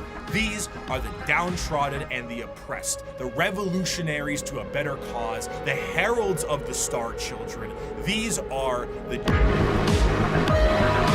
we learn about these guys before? In the sunless body of our hive, I don't know if I remember these guys. Of the faithful grows. We are guided by our great Father's sacred vision, protected by his loving hands. Within these holy shadows we dwell, while the impure bathe in spire-topped starlight. And what lies between those stars? What sails beyond those distant suns? Shrouded in night, born within that eternal black, our redeemers, our gods, truer than the silent, long-dead emperor, the children of the void. We hear them in our dreams, we feel them in our blood. They call and we will answer. We will rise and claim the engines of labor that have bound us in servitude. This world will burn. It will be cleansed, purified, made ready, and the heavens will deliver our reward. But these guys worship The ground Tyranids. zero of a Gene Stealer cult comes in the form of the Gene Stealer itself. Deep in the depths of a planet, a Gene Stealer acts as almost an advanced recon unit for the Tyranids, and were the first Tyranid units encountered by the Imperium itself long before the first Hive Fleet made its presence known. Unlike the Tyranids that can only reproduce through the birthing pools in the fleet, a Gene Stealer reproduces via the Big Smooch. The Gene Stealer kiss is essentially what the facehugger alien does. It attaches to a victim and releases an embryo.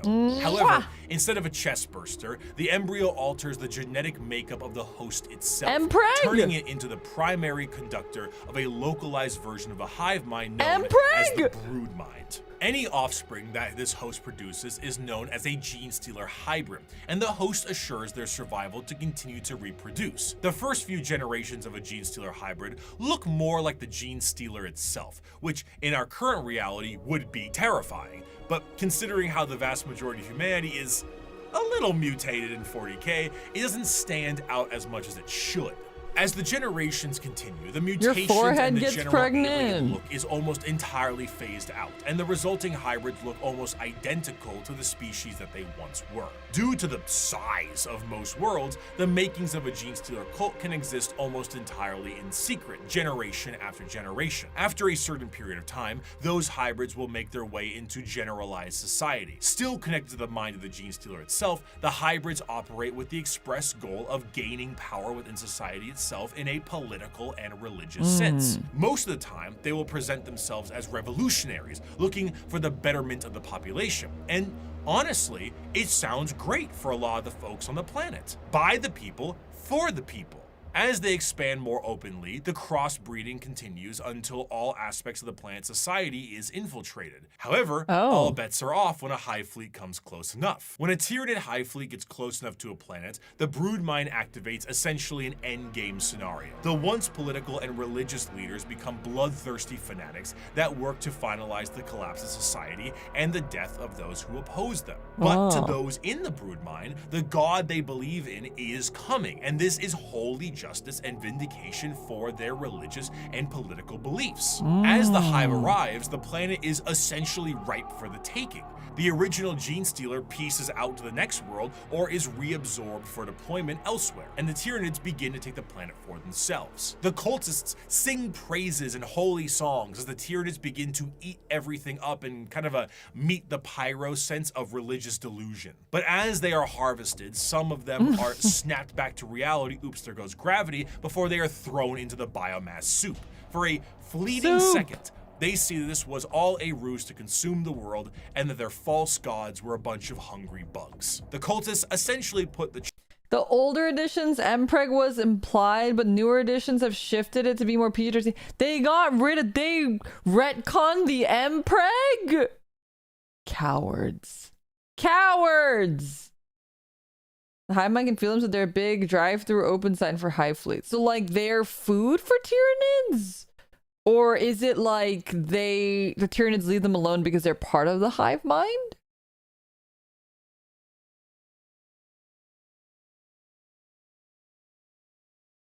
The older editions also showed the Sisters of Battle wearing basically nothing but strips of paper. Really? Wait, I want to see.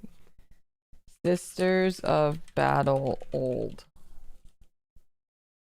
What do I have to look up? Old art.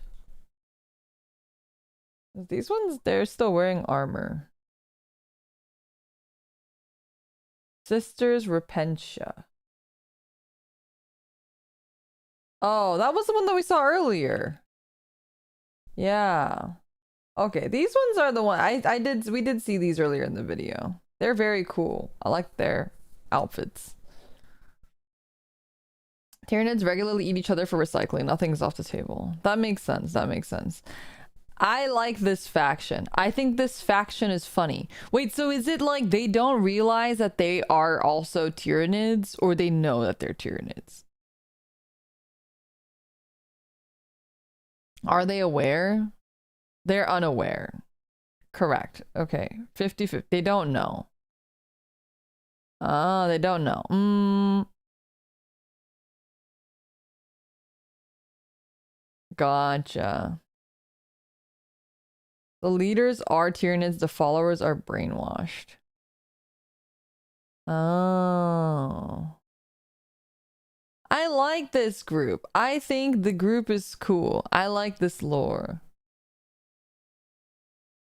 Like, I think the lore is fun. I like the idea of they were like invaded a long time ago and the gene pool kept diluting, but they're still partially bug people, and then they have like, they don't understand why, but they like want to praise the bug, and then it's all just like a ploy to get eaten by the bug.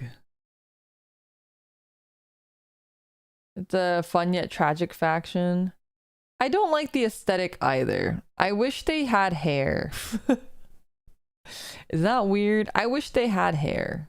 checkerboard dining cloth on the table for them and invited them for a feast. Due to the constant redeployment of gene stealers, there are known cults that pop up across the Imperium itself. Some of the more well-known ones are the cult of the Bladed Cog or the Rusted Claw, but there are hundreds, or I wish they just all had helmets. Cults that keep popping up all over the galaxy as the I don't even want them to have hair. I don't want them to have faces.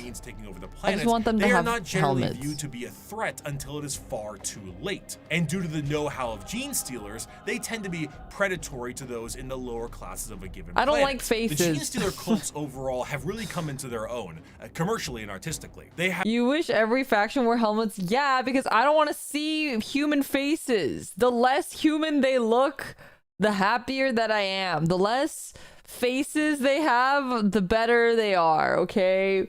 Because if they were anime, then I want all of them to have faces. But they're not anime, so I don't want any of them to have faces. I just want them to all wear helmets or mech hats or like these guys are cool. I like their little hats. I want hats. I want hats. You know what it is? You know what it is, chat? This might be a breakthrough for me. I don't think I like noses, you guys. I think I might have something against noses. That's why I like, maybe that's why I like anime. Because, like, I like this guy and he doesn't have a nose. I like that he doesn't have a nose. Maybe it's just... No, Voldemort doesn't count because he has holes in his face. That's basically a nose. I don't want, like, I want it, that's nothing... No nose. No nose. And anime characters have dots for noses. And, yeah... Tau don't have noses. Yeah, they do. They have like alien noses. I don't like noses. I just want them to have no nose. Actually, no mouth is good too. I don't really like it when mechs have mouths in particular. Like I like it to be covered like this and then maybe like a little, like, you know. I like eyes though. Eyes are great. I like eyes. I don't like nose or mouth. How smooch? You don't need a smooch. So you want a thumb with eyes? I mean, no. I just want a mech. I just want a mech. I don't like human faces. Bravern's gonna be sad. Okay, that's my only gripe with Bravern, is that he has a nose and a mouth. But to be fair, I don't want to bang Bravern. I want Bravern to bang Isami. That's my BL ship, is Bravern and Isami, okay? I don't want to bang Bravern. I'd much rather bang like Gundam 00 or Gundam Caliban, you know what I mean?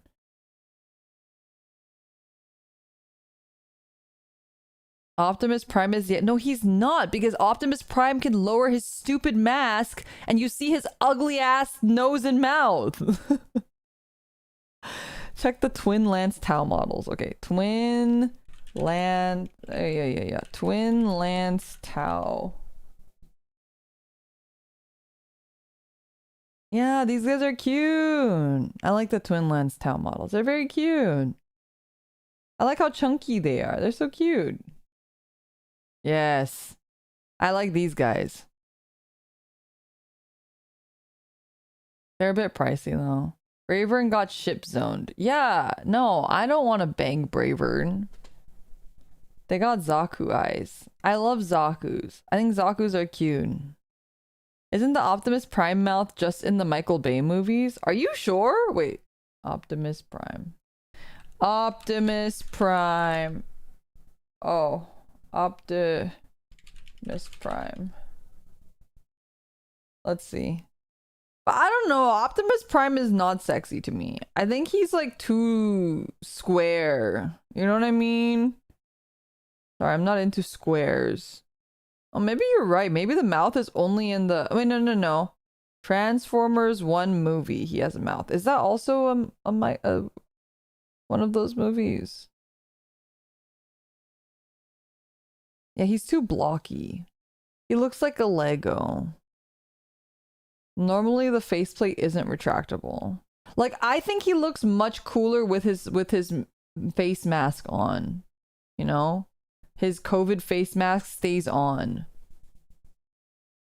I'm not a Transformers person. I also didn't grow up with Beast Transformers, what is it? Beast Wars? Yeah, Beast Wars. But a lot of my friends grew up with Beast Wars. But see, the thing about Beast Wars is that they have freaky mouths. I don't like it. Get rid of the mouths. Get rid of the noses. Less human, the better. I think their eyes are also a little too close together. Anyway. have very much embraced the revolutionaries aesthetic and crafted a fascinating method in doing so. It's this great combination of this pseudo-Marxist Bolshevik uprising mixed with the hills have eyes in the populace. What's particularly enjoyable about their uprising is that often from their point of view, the reasons they have are extremely justified. Most of the members of the GSC are the extremely impoverished and menial laborers of the Imperium, who honestly wouldn't need an What? This one wasn't a Discord notification. alien presence to provide a manifesto that on was actual reasons to pop-up for a revolt. second. Their weapons are all makeshift and often involve things like mining lasers, drilling saws, demolition charges, giant stop signs. Their political machinations work quite well, as the cult ends up being really good at assassination, especially when you have a third arm holding a pistol beneath all those robes. They're a faction rife with fascination and culture, and their plans are generations in the making, to the end goal of being thrown right back into the soup by the star children they prepared the world for. Return and to those soup. are the threats to the galaxy now. The degradation of almost every species is now behest by the Tyranid menace, and all of the infighting between each and every single one of them will be their undoing. The world of Warhammer is a bleak and horrendous one, and that is in its own right the charm. It is so large, so vast, so absolutely horrendous and insane, and yet is treated with 100% severity and seriousness. In the beginning of part 1, I gave you an abridged and different opening to the Warhammer world, the grim darkness of the far future, and I leave you with this part 2 with the full quote itself. It is the 41st millennia. For more than 100 centuries, the Emperor has sat immobile on the golden throne of Earth. He is the master of mankind by the will of the gods, and master of 1,000,000 worlds by the might of his inexhaustible armies. He is a rotting carcass, writhing invisibly with power from the dark age of technology. He is the carrion lord of the Imperium, for whom 1,000 souls are sacrificed every day so that he may never truly die. Yet even in his deathless state, the Emperor continues his eternal vigilance. Mighty battle fleets across the demon-infested miasma of the warp, the only route between distant stars, their way lit by the Astronomicon, the psychic manifestation of the Emperor's will. Vast armies give battle in his name on uncounted worlds. Greatest amongst his soldiers are the Adeptus Astartes, the Space Marines, bioengineered super warriors. Their comrades in arms are Legion, the Imperial Guard, and countless planetary defense forces, the ever-vigilant Inquisition, and the tech priests of the Adeptus Mechanicus, to name only a few. But for all their multitudes, they are barely enough to hold off the ever-present threat from aliens, heretics, mutants, and worse. To be a man in such times is to be one amongst untold billions. It is to live in the cruelest and most bloody regime imaginable. These are the tales of those times. Forget the power of technology and science, He's for getting so much smaller. has been forgotten, never to be realized. He's so tiny. Forget the promise of progress and Bye, understanding, Bricky. for in the grim darkness of the far future, there is only war. There is no peace amongst the stars, only an eternity of carnage and slaughter and the laughter of thirsting gods. Thank you so much for watching. I hope you have a wonderful rest of your day. This is the first page of every 40k novel. Oh, that's cool. That was cool. I feel like we really got into it with a lot of the different, like, the Chaos Space Marines and such, and we got to learn a lot more about some of the other factions that we hadn't heard about, like especially like the Gene Stealer cults we hadn't heard about before. You have a favorite faction now that you learn more? Dang, I don't know. It's so hard. It's hard. I think I'm a big Tyranid fan for sure. I think the Tyranids I like. Okay, so the thing is, my problem is that my taste, typically, while there are things that I'm like very aesthetically inclined towards, I also, if it's something very lore or story heavy, I really tend to align myself with lore, I align myself with characters or factions that I feel like lore wise makes sense to me more than aesthetic wise, if that makes sense. I think like for me, and the thing that I'm having a hard time with Warhammer is I do think that perhaps maybe the Custodes are kind of up there for me, because typically the thing that I like the most in these types of scenarios and like war-torn stories is I really like the lawful good characters that are trying to do the right thing, but they're kind of causing problems, or like they think that they're doing the right thing, but they're not really doing the right thing. Like Suzaku from Code Geass comes to mind. Like he's like really up there for me. And I kind of like, or I like Lock-On and Gundam. Like I like the very, the people who think that they can like beat war with kindness, but then they kind of get fucked over for that thought. Like they believe that they can win the war, but let's move over to chatting. So I don't have this in the background here. Uh-oh.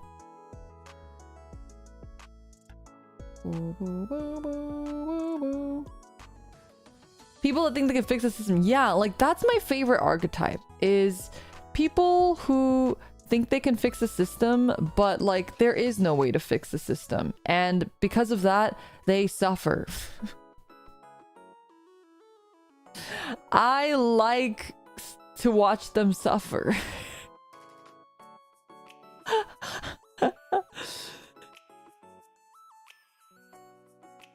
Your dream scenario is Custodes trying to save a planet being eaten by Tyranids. Yeah, something like that.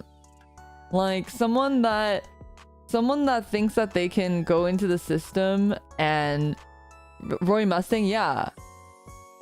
Like they want to the oblivious idealist, I think, is a pretty good way to think about it. It's like the guy that thinks that if he follows all the rules, he'll get to the top and he'll be able to change you from the inside out, but then he can't, and actually he makes everybody suffer, and then he's constantly tormented by the guilt of causing everybody else to suffer, and he's constantly wondering, am I doing the right thing? But at that point the sunk cost fallacy is like too deep. He's in too deep, and now he has to continue doing what he has to do because everyone told him that he couldn't do it without. Anyway, yeah.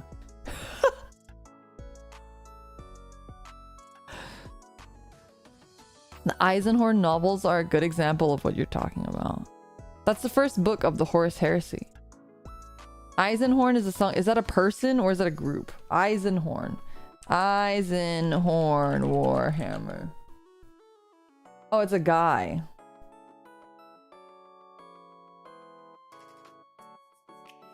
Love that archetype. Me too. Is that just another mind break? I mean, if you put it that way. There's also Commander Farsight, a Tau revolutionary figure fighting a rebellion for equal rights. Yeah. Farsight fits the bill a bit. Okay, Farsight. Warhammer Farsight. Commander Farsight. Okay, I'm gonna read these guys' bios. Let's read their bios. Give me a second. I gotta pull this up.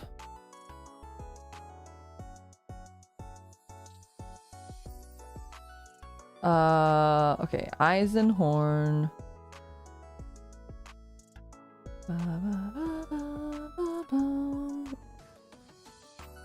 Okay, let's start with Eisenhorn. Gregor Eisenhorn is an inquisitor of the Ordo Xenos, initially a Puritan of the Amalthian faction. Eisenhorn's inquisitorial ideology would alter over the course of his career so dramatically towards the philosophy of radical Xanthism that other members of the Inquisition consider him a possible heretic.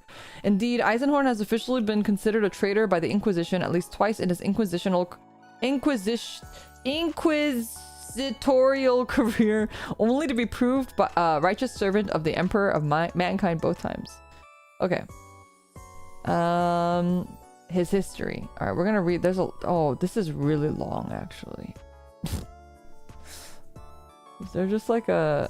Oh, I guess this is all just talking about his power and stuff. Okay, I guess we could read it. It's kind of long, but we'll read it. I like reading. All right, we are reading the Warhammer 40k wiki, by the way. Born in 198.m41 on Dekir's world, Gregor Eisenhorn was taken at an early age by the Black Ships, and in time he became an acolyte of Inquisitor Hapshant. He studied along fellow Inquisition apprentice Titus Endor and was elevated to the rank of full Inquisitor in 222.m41 at the incredibly young age of 24. His first successful persecution was that of the heretic Lametsire. Carving out a stable and competent career, Eisenhorn eventually found himself being drawn into events that would change the course of his life in the year 240.m41. During this year, Eisenhorn succeeded in ending the menace of the mass murderer, Murden. This mass murderer's name is Murden Eye Clone, an investigation that is notable not only for bringing down Godwin Fishig and Elizabeth Beckwin into his employ as acolytes, but also for setting him in pursuit of both Pointius Glaw and the Necrotouche. These words. Following leads from the Eye Clone investigation, Eisenhorn became tangled up with the heretical cabal on the world of Gudrun, and in fact, was briefly captured and tortured by one of its members, Gorgon Locke. The cabal was eventually broken by a full inquisitorial purge led by Inquisitor Volk. Eisenhorn was able to recover a device known as the Pontius from the cabal, and later transpired that this device held the encoded brain engrams of the infamous and long-dead heretic Pointius Glaw. One of the cabal's schemes had involved arranging his resurrection. Yeah, Pointius. There's too many names. Okay, I see. Eisenhorn held Pointius Glaw captive and interrogated him regularly before finally choosing to have the Pointius device incinerated by Magus Geardbrewer of the Adeptus Mechanicus. This decision would ultimately have a profound effect on Eisenhorn's future. Wait, so Pointius Glaw is dead? Wait, I don't understand. It says that they recovered a device called the Pointius, and it has brain engrams of the infamous and long-dead heretic Pointius Glaw. But then he held Pointius Glaw captive, and then destroyed the Pointius device. What? I don't understand. Pointius is a Force ghost?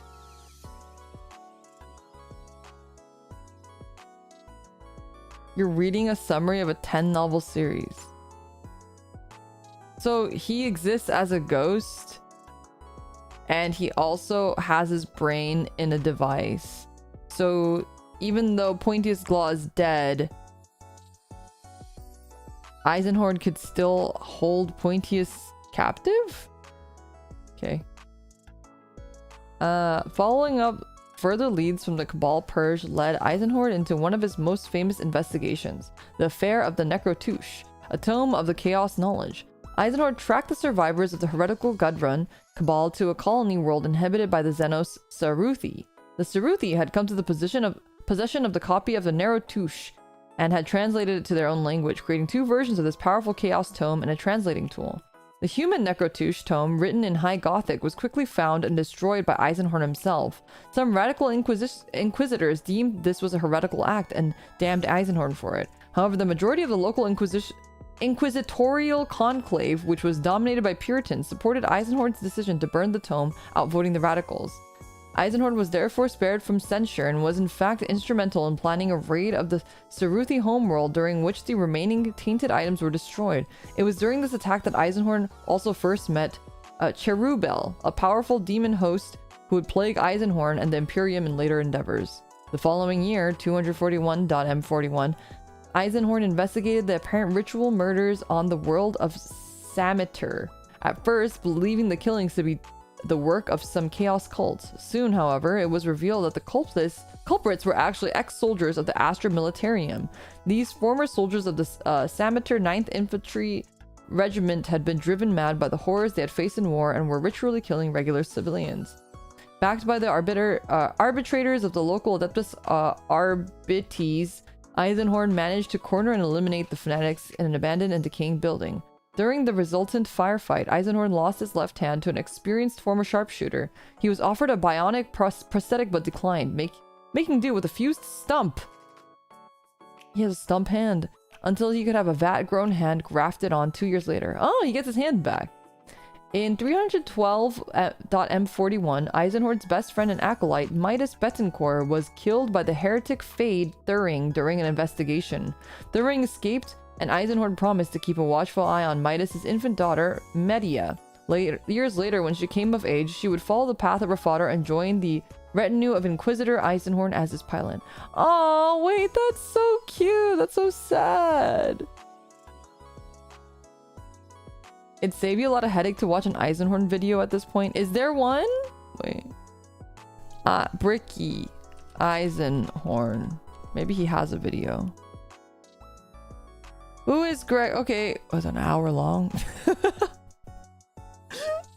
How much time do I have? Oh. An hour is kind of long. There's gotta be plenty. Well, I don't have permission to watch every video. I know for a fact that we have permission to watch Bricky's videos explicitly, like from Bricky himself. So I don't really want to watch other videos without having explicit permission, you know? But anyway, I'm almost done with this article, actually.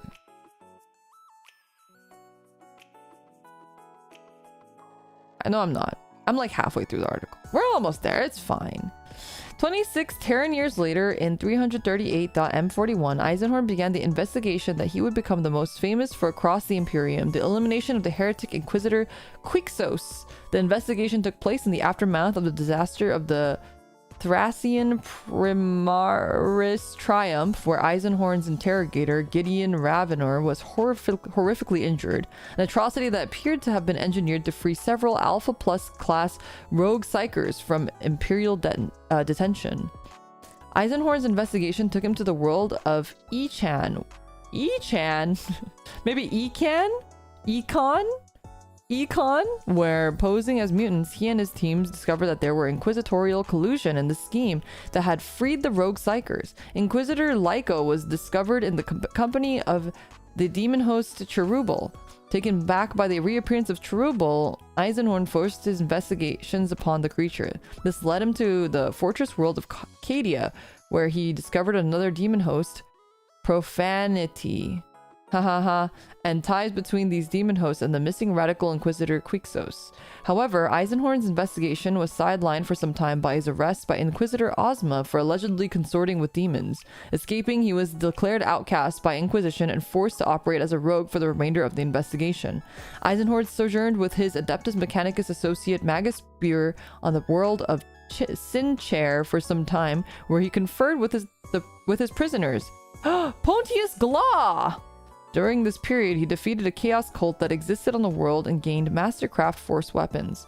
Eisenhorn next assembled a small strike group of 3 other Inquisitors and, acting in concert with them, tracked down and confronted the renegade Inquisitor Quixos. Eisenhorn himself was the one who killed Quixos, recovered his heretical book, the Malus Codicium, and banished both Profanity and Cherubal to the warp. Eisenhorn was cleared of all charges against him at the conclusion of the investigation. In 345.M41, Eisenhorn succeeded in secretly summoning the demon Cherubal by trapping him in the physical universe for interrogation and study. In 355.M41, he dealt with a minor warp incursion of demons on Gudrun. It was in the year 386.M41 that Eisenhorn was able to avenge the death of Midas Betancourt, but it came at a considerable cost. Killing the heretic Fade Thuring cost him the lives of several associates, placed Bequin into a coma, resulted in the destruction of his personal starship, his gun cutter, and forced him to use the demon Cherubal as an ally. To control Cherubal, Eisenhorn sacrificed a naive Puritan Inquisitor, Bastian Vervuke in an improvised chaos ritual. This foul misdeed was an important step on Eisenhorn.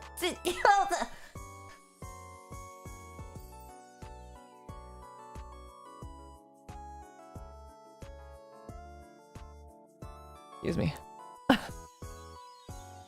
This foul misdeed was an important step on Eisenhorn's road to damnation. Shortly afterwards, Eisenhorn was the victim of a carefully planned attack orchestrated by Pontius Glaw, who had escaped the Inquisition's captivity and decided to punish and torment his captors. Almost every facet of Eisenhorn's life was brought crashing down around him, including his career, as he was once again declared an outcast by Inquisitors Ozma and Haldane. His organization shattered, his own body broken, and much of his retinue dead. Eisenhorn was eventually able to call on the aid of his former pupil, Gideon Ravener, who was now a full Inquisitor. With Ravener's assistance, Eisenhorn was able to track Pointius down and eliminate him for good. However, the Pointius affair did more than deplete Eisenhorn's physical resources. It also finally broke down his resistance to employing radical methods of fighting chaos and the Imperium's other enemies. He began to travel with Cherubal as his constant companion. Eisenhorn largely dropped out of sight after the Pontius affair, despite his outcast status apparently being rescinded once again by the Inquisition. He has reappeared only for brief moments in the years following to recruit new acolytes or confer with past associates, such as warning Gideon Ravener about the intentions of the chaos cult known as the Divine Frateri. Later, members of the cult discussed Eisenhorn and suggested that he may have been killed fighting their followers, as he was inside a building that they bombed, and Eisenhorn subsequently vanished from their psychic foresight. The truth of his death can be disputed. Cool! I do like him. So, like, his whole thing is, like, he's trying not to, like, use powers of chaos, and he's not trying not to use, like, the demons and stuff. Like, he's trying to be as pure as possible.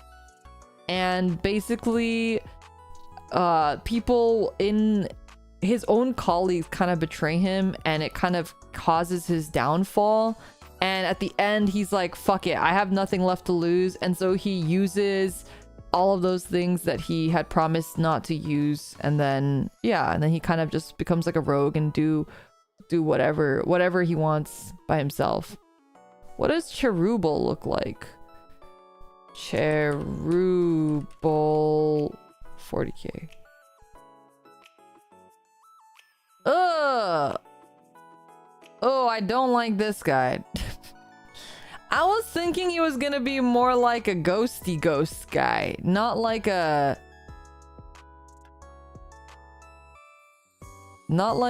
man. Not like an actual man. Okay, is this BL? Is there Eisenhorn Cherubal BL? This feels like BL. This feels like the people that ship, you know, people who ship, Venom? Venom and... Is it Venom? Venom... Yowie. Yeah, people ship Venom and the guy. Eddie. Venom and Eddie. This is like a very, very, very, very popular ship. If you know, you know. I don't know anything about Venom, so I don't ship them. But I have a lot of friends who are really, really into the Eddie Venom Yowie. It's a very, very, very popular ship. Anyway, is Cherubal and Eisenhorn like that?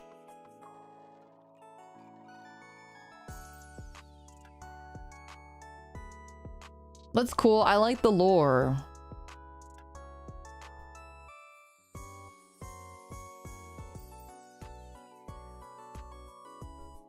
I mean, have you seen those two together? They remind me a lot of the Revice duo as well. Demons don't really know how human bodies work. They don't know which ways limbs and bones are supposed to go. Getting possessed usually leaves you pretty ugly afterwards. Oh, that's why his, like, body's all twisted. I was hoping he'd be, like, a cute little, like, guy.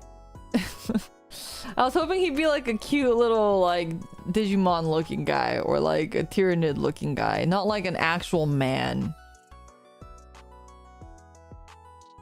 That's cool. I like the lore. That was cool. Okay, we have Commander Farsight, but his article is way longer. Commander Farsight's article is like 5 times as long as Eisenhorn. You guys told me Eisenhorn had a lot of books. Commander Farsight has like... Whoever is a fan of Commander Farsight, they've been doing work in this wiki. Even his intro is like fucking long.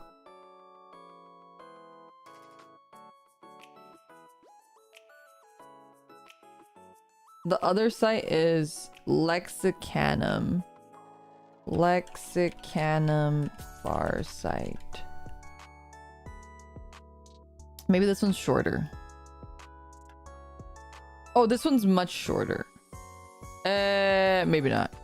Well, it's much shorter, but it's still long, is what I mean. They don't have like a... I can't get like an abridged version. Lexicanum is more reliable. Okay. Gonna head to bed. Good night. Thanks for stopping by. Shas o Viorla Shova Kais Montier, more commonly known as Oshova or Commander Farsight, is the leader of the Farsight enclaves, having lived for at least 3 centuries, considerably beyond the original lifespan of Tau Firecast members. The breakaway Farsight enclave maintains a strongly martial tradition closely based on the Viorla Sept, Oshova's birthplace. This one has even more words that are gonna be hard to pronounce. Farsight is like the Tau badass. It links video explainers where possible. Welcome to Tau. Okay, I won't read it. This one's much longer to read it. It's not sectioned off as quite as nicely. Well, now I know which characters to watch for in the next reaction stream. I'd love to do the Eisenhorn one, and then let me write down Farsight. Farsight Warhammer. Does Bricky have a video on him? No, he doesn't. Bricky, please make a Farsight video so I can watch it.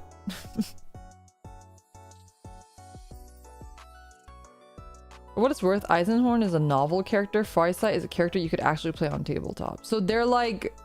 you can't play all the characters. Not all the characters have... And then vice versa, not all the characters have lore? Pancreas No Work has a Farsight video. I'll have to see if I'm allowed to watch it. I'll have to ask Logs to find me a good video to watch. Adeptus Ridiculous Bricky's podcast has a Farsight video. Oh.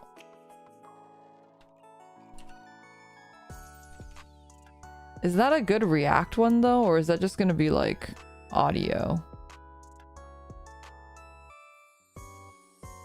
Novels are supposed to be inspiration for your army. It's just audio. Pancreas is fine with Stim and Miwa, so it should be fine. Oh, okay. If they have permission, then I should probably have permission. Podcast is more like an audio retelling. Eisenhorn does have a model on tabletop, but he doesn't have unique rules. Oh, I see. So you can just like use him like a generic character, but he doesn't have his own like little stats and stuff. That's unfortunate. Pink shows up in Miwa streams all the time. Okay. Does that mean I have permission? Cool. Cool. I wanna check out these 2 characters now that you guys said that this is probably more up my alley in terms of what my, you know, what my type is, my character type, characters that I would probably like. Cherubal has a magic card. That's awesome. The art's really cool on the magic card. Does Eisenhorn have a magic card? Oh, he does. Cool.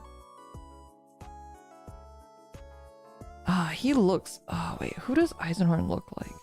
Eisenhorn? Okay, his little miniature reminds me of Orin. It is Orin that I'm thinking of, right? Orin from Final Fantasy X? Yeah! Yeah!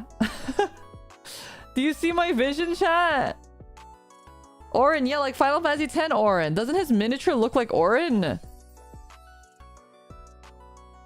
Let me put the miniature on the screen. 1 second.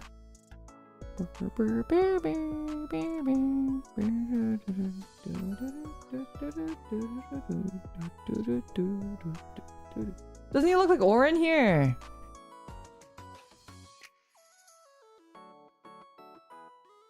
Right. You're so right. Right. Dilf. Aura farming. It's the gray hair and the like cloak and the gun. It's like the slick backed hair with a little bang dangling out with like the billion belts, the red cloak, and the gun. It has like it's giving me Orin vibes. Salt and pepper OG-san with big collar. Yeah. Oh yeah, the collar too. There's a third Farsight novel that came out in 2025. Ah, I'm seeing the vision, right? And Orin is hot, so, you know. You guys, look, I am not... I'm not into people that look like real people. I need them to look anime in order for me to be attracted to them. I'm trying my best, you guys. I'm trying my best! Okay, let's see. Eisenhorn 40k fan art. Is there any like anime fan art of him? Give me some anime fan art of him, please. Okay, chat. If you see anime fan art, you need to send it to me. Doesn't Orin have a thing for Braska Inject? I mean, you could say that. You could say that. It is a... when you think about what Orin is doing, you're like, sometimes I think about it and I'm like, why? Why are you going so far to do that? You know? Like, I mean, I'm glad you are, but are you really just doing it because you're a nice guy? You're doing a lot just for the sake of being a nice guy. You know what I mean? You know what I'm saying? He literally raises Jack's kid and then is willing to die for her just because he made Jack a promise. And his only reason is, oh, Jack was a really good friend of mine.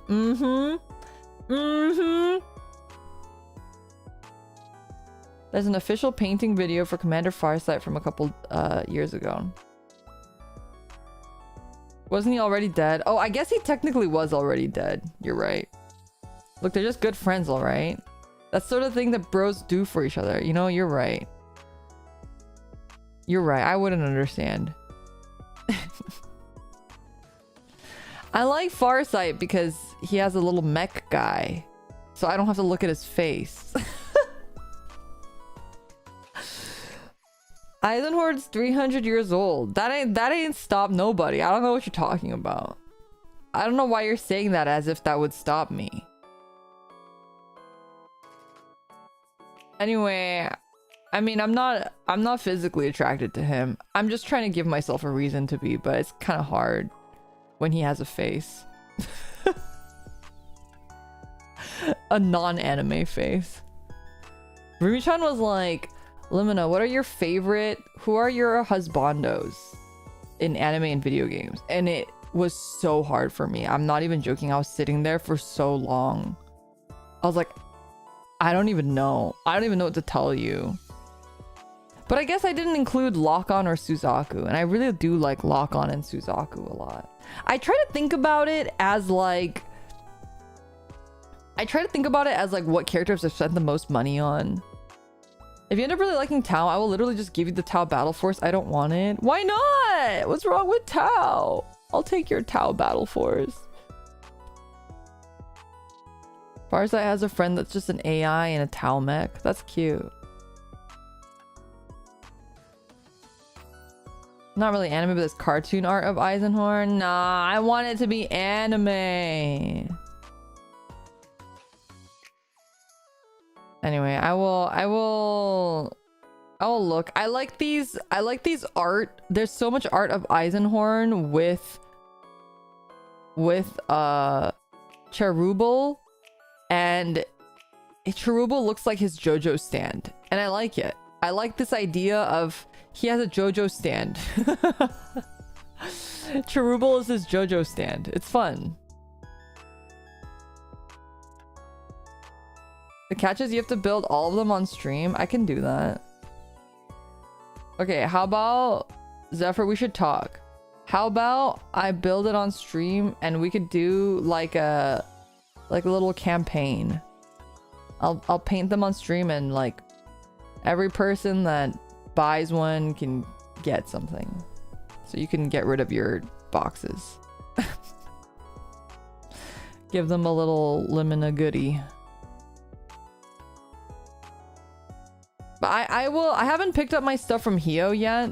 So once I pick up my stuff from Hio, I'll definitely be painting the my Tyranids. I want to paint my Tyranids, and then I also have to paint one more of my Gundam minis too.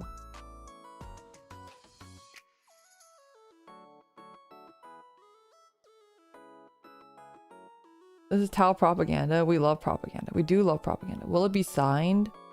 Oh, I'll talk to John Zephyr. Maybe we could think of something cool.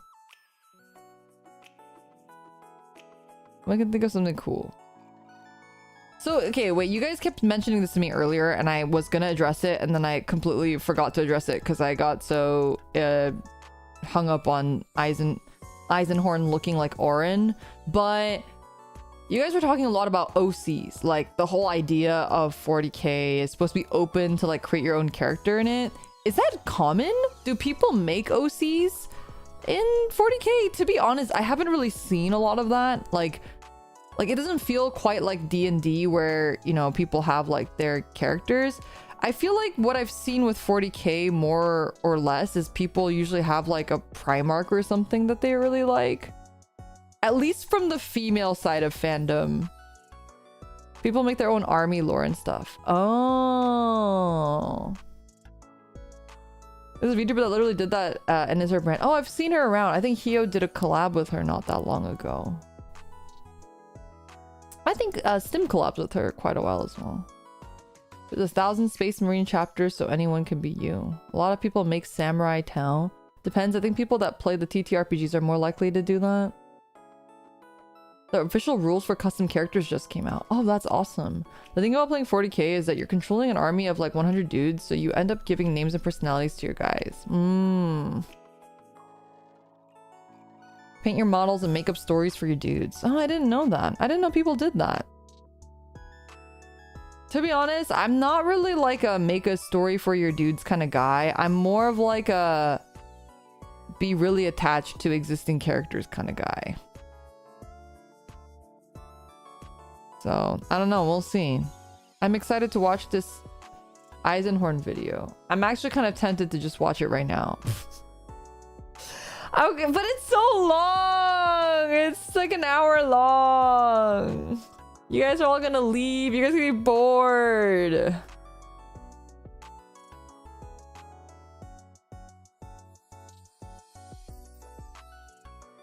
Almost 1 a.m. It's 11. Please, I need to sleep. See?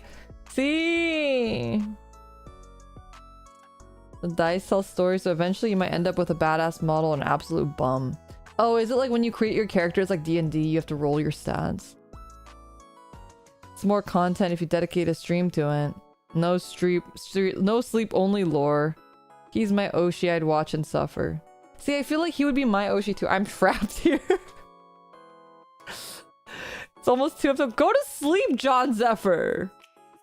I mean, I have to sleep eventually. You can always save it for another day. It's not going anywhere. Yeah, but I'm just curious. I think the problem is too that like Making a schedule is so hard, you guys. Making a stream schedule is so hard. Oh, you have one normal dude who isn't special, and then for some reason your dice pops off and he kills 40 men by himself. I see. Okay, how about this? Maybe, because I wasn't really sure what I was gonna do Thursday anyway, and initially I had it where Thursday I was gonna work on my Zen Riser. Oh, you guys, you don't understand. Or maybe you do. The Zen Riser is like... it's too daunting. Like, I can't build it. Like, it actually stresses me out. The Zen Riser, like, actually stresses me out. I know that sounds so stupid, but it's just like, the kit is just so overwhelming. The kit is so overwhelming, it stresses me out. Every time I look at it, it stresses me out. And then thinking about building it actually stresses me out. It's just like so much. Every time I get a big kit, I'm like, why did I do this to myself? What did I think I was gonna do? I do need a friend to hold my hand.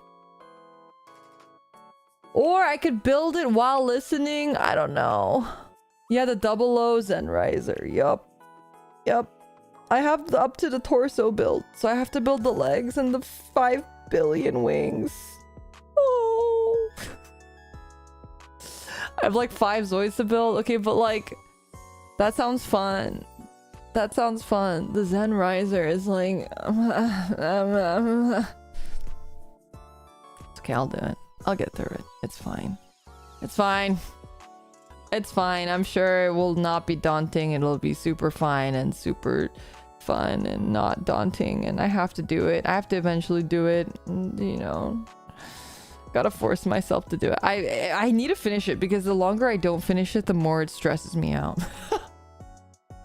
The longer I ignore it, the more it's gonna stress me out. Gotta clear the backlog. Yep. And then after this, I gotta build my stupid clear Shinanju. That's also fucking huge. That I'm also really daunted to build. But, you know. A lot. And I want to paint minis too.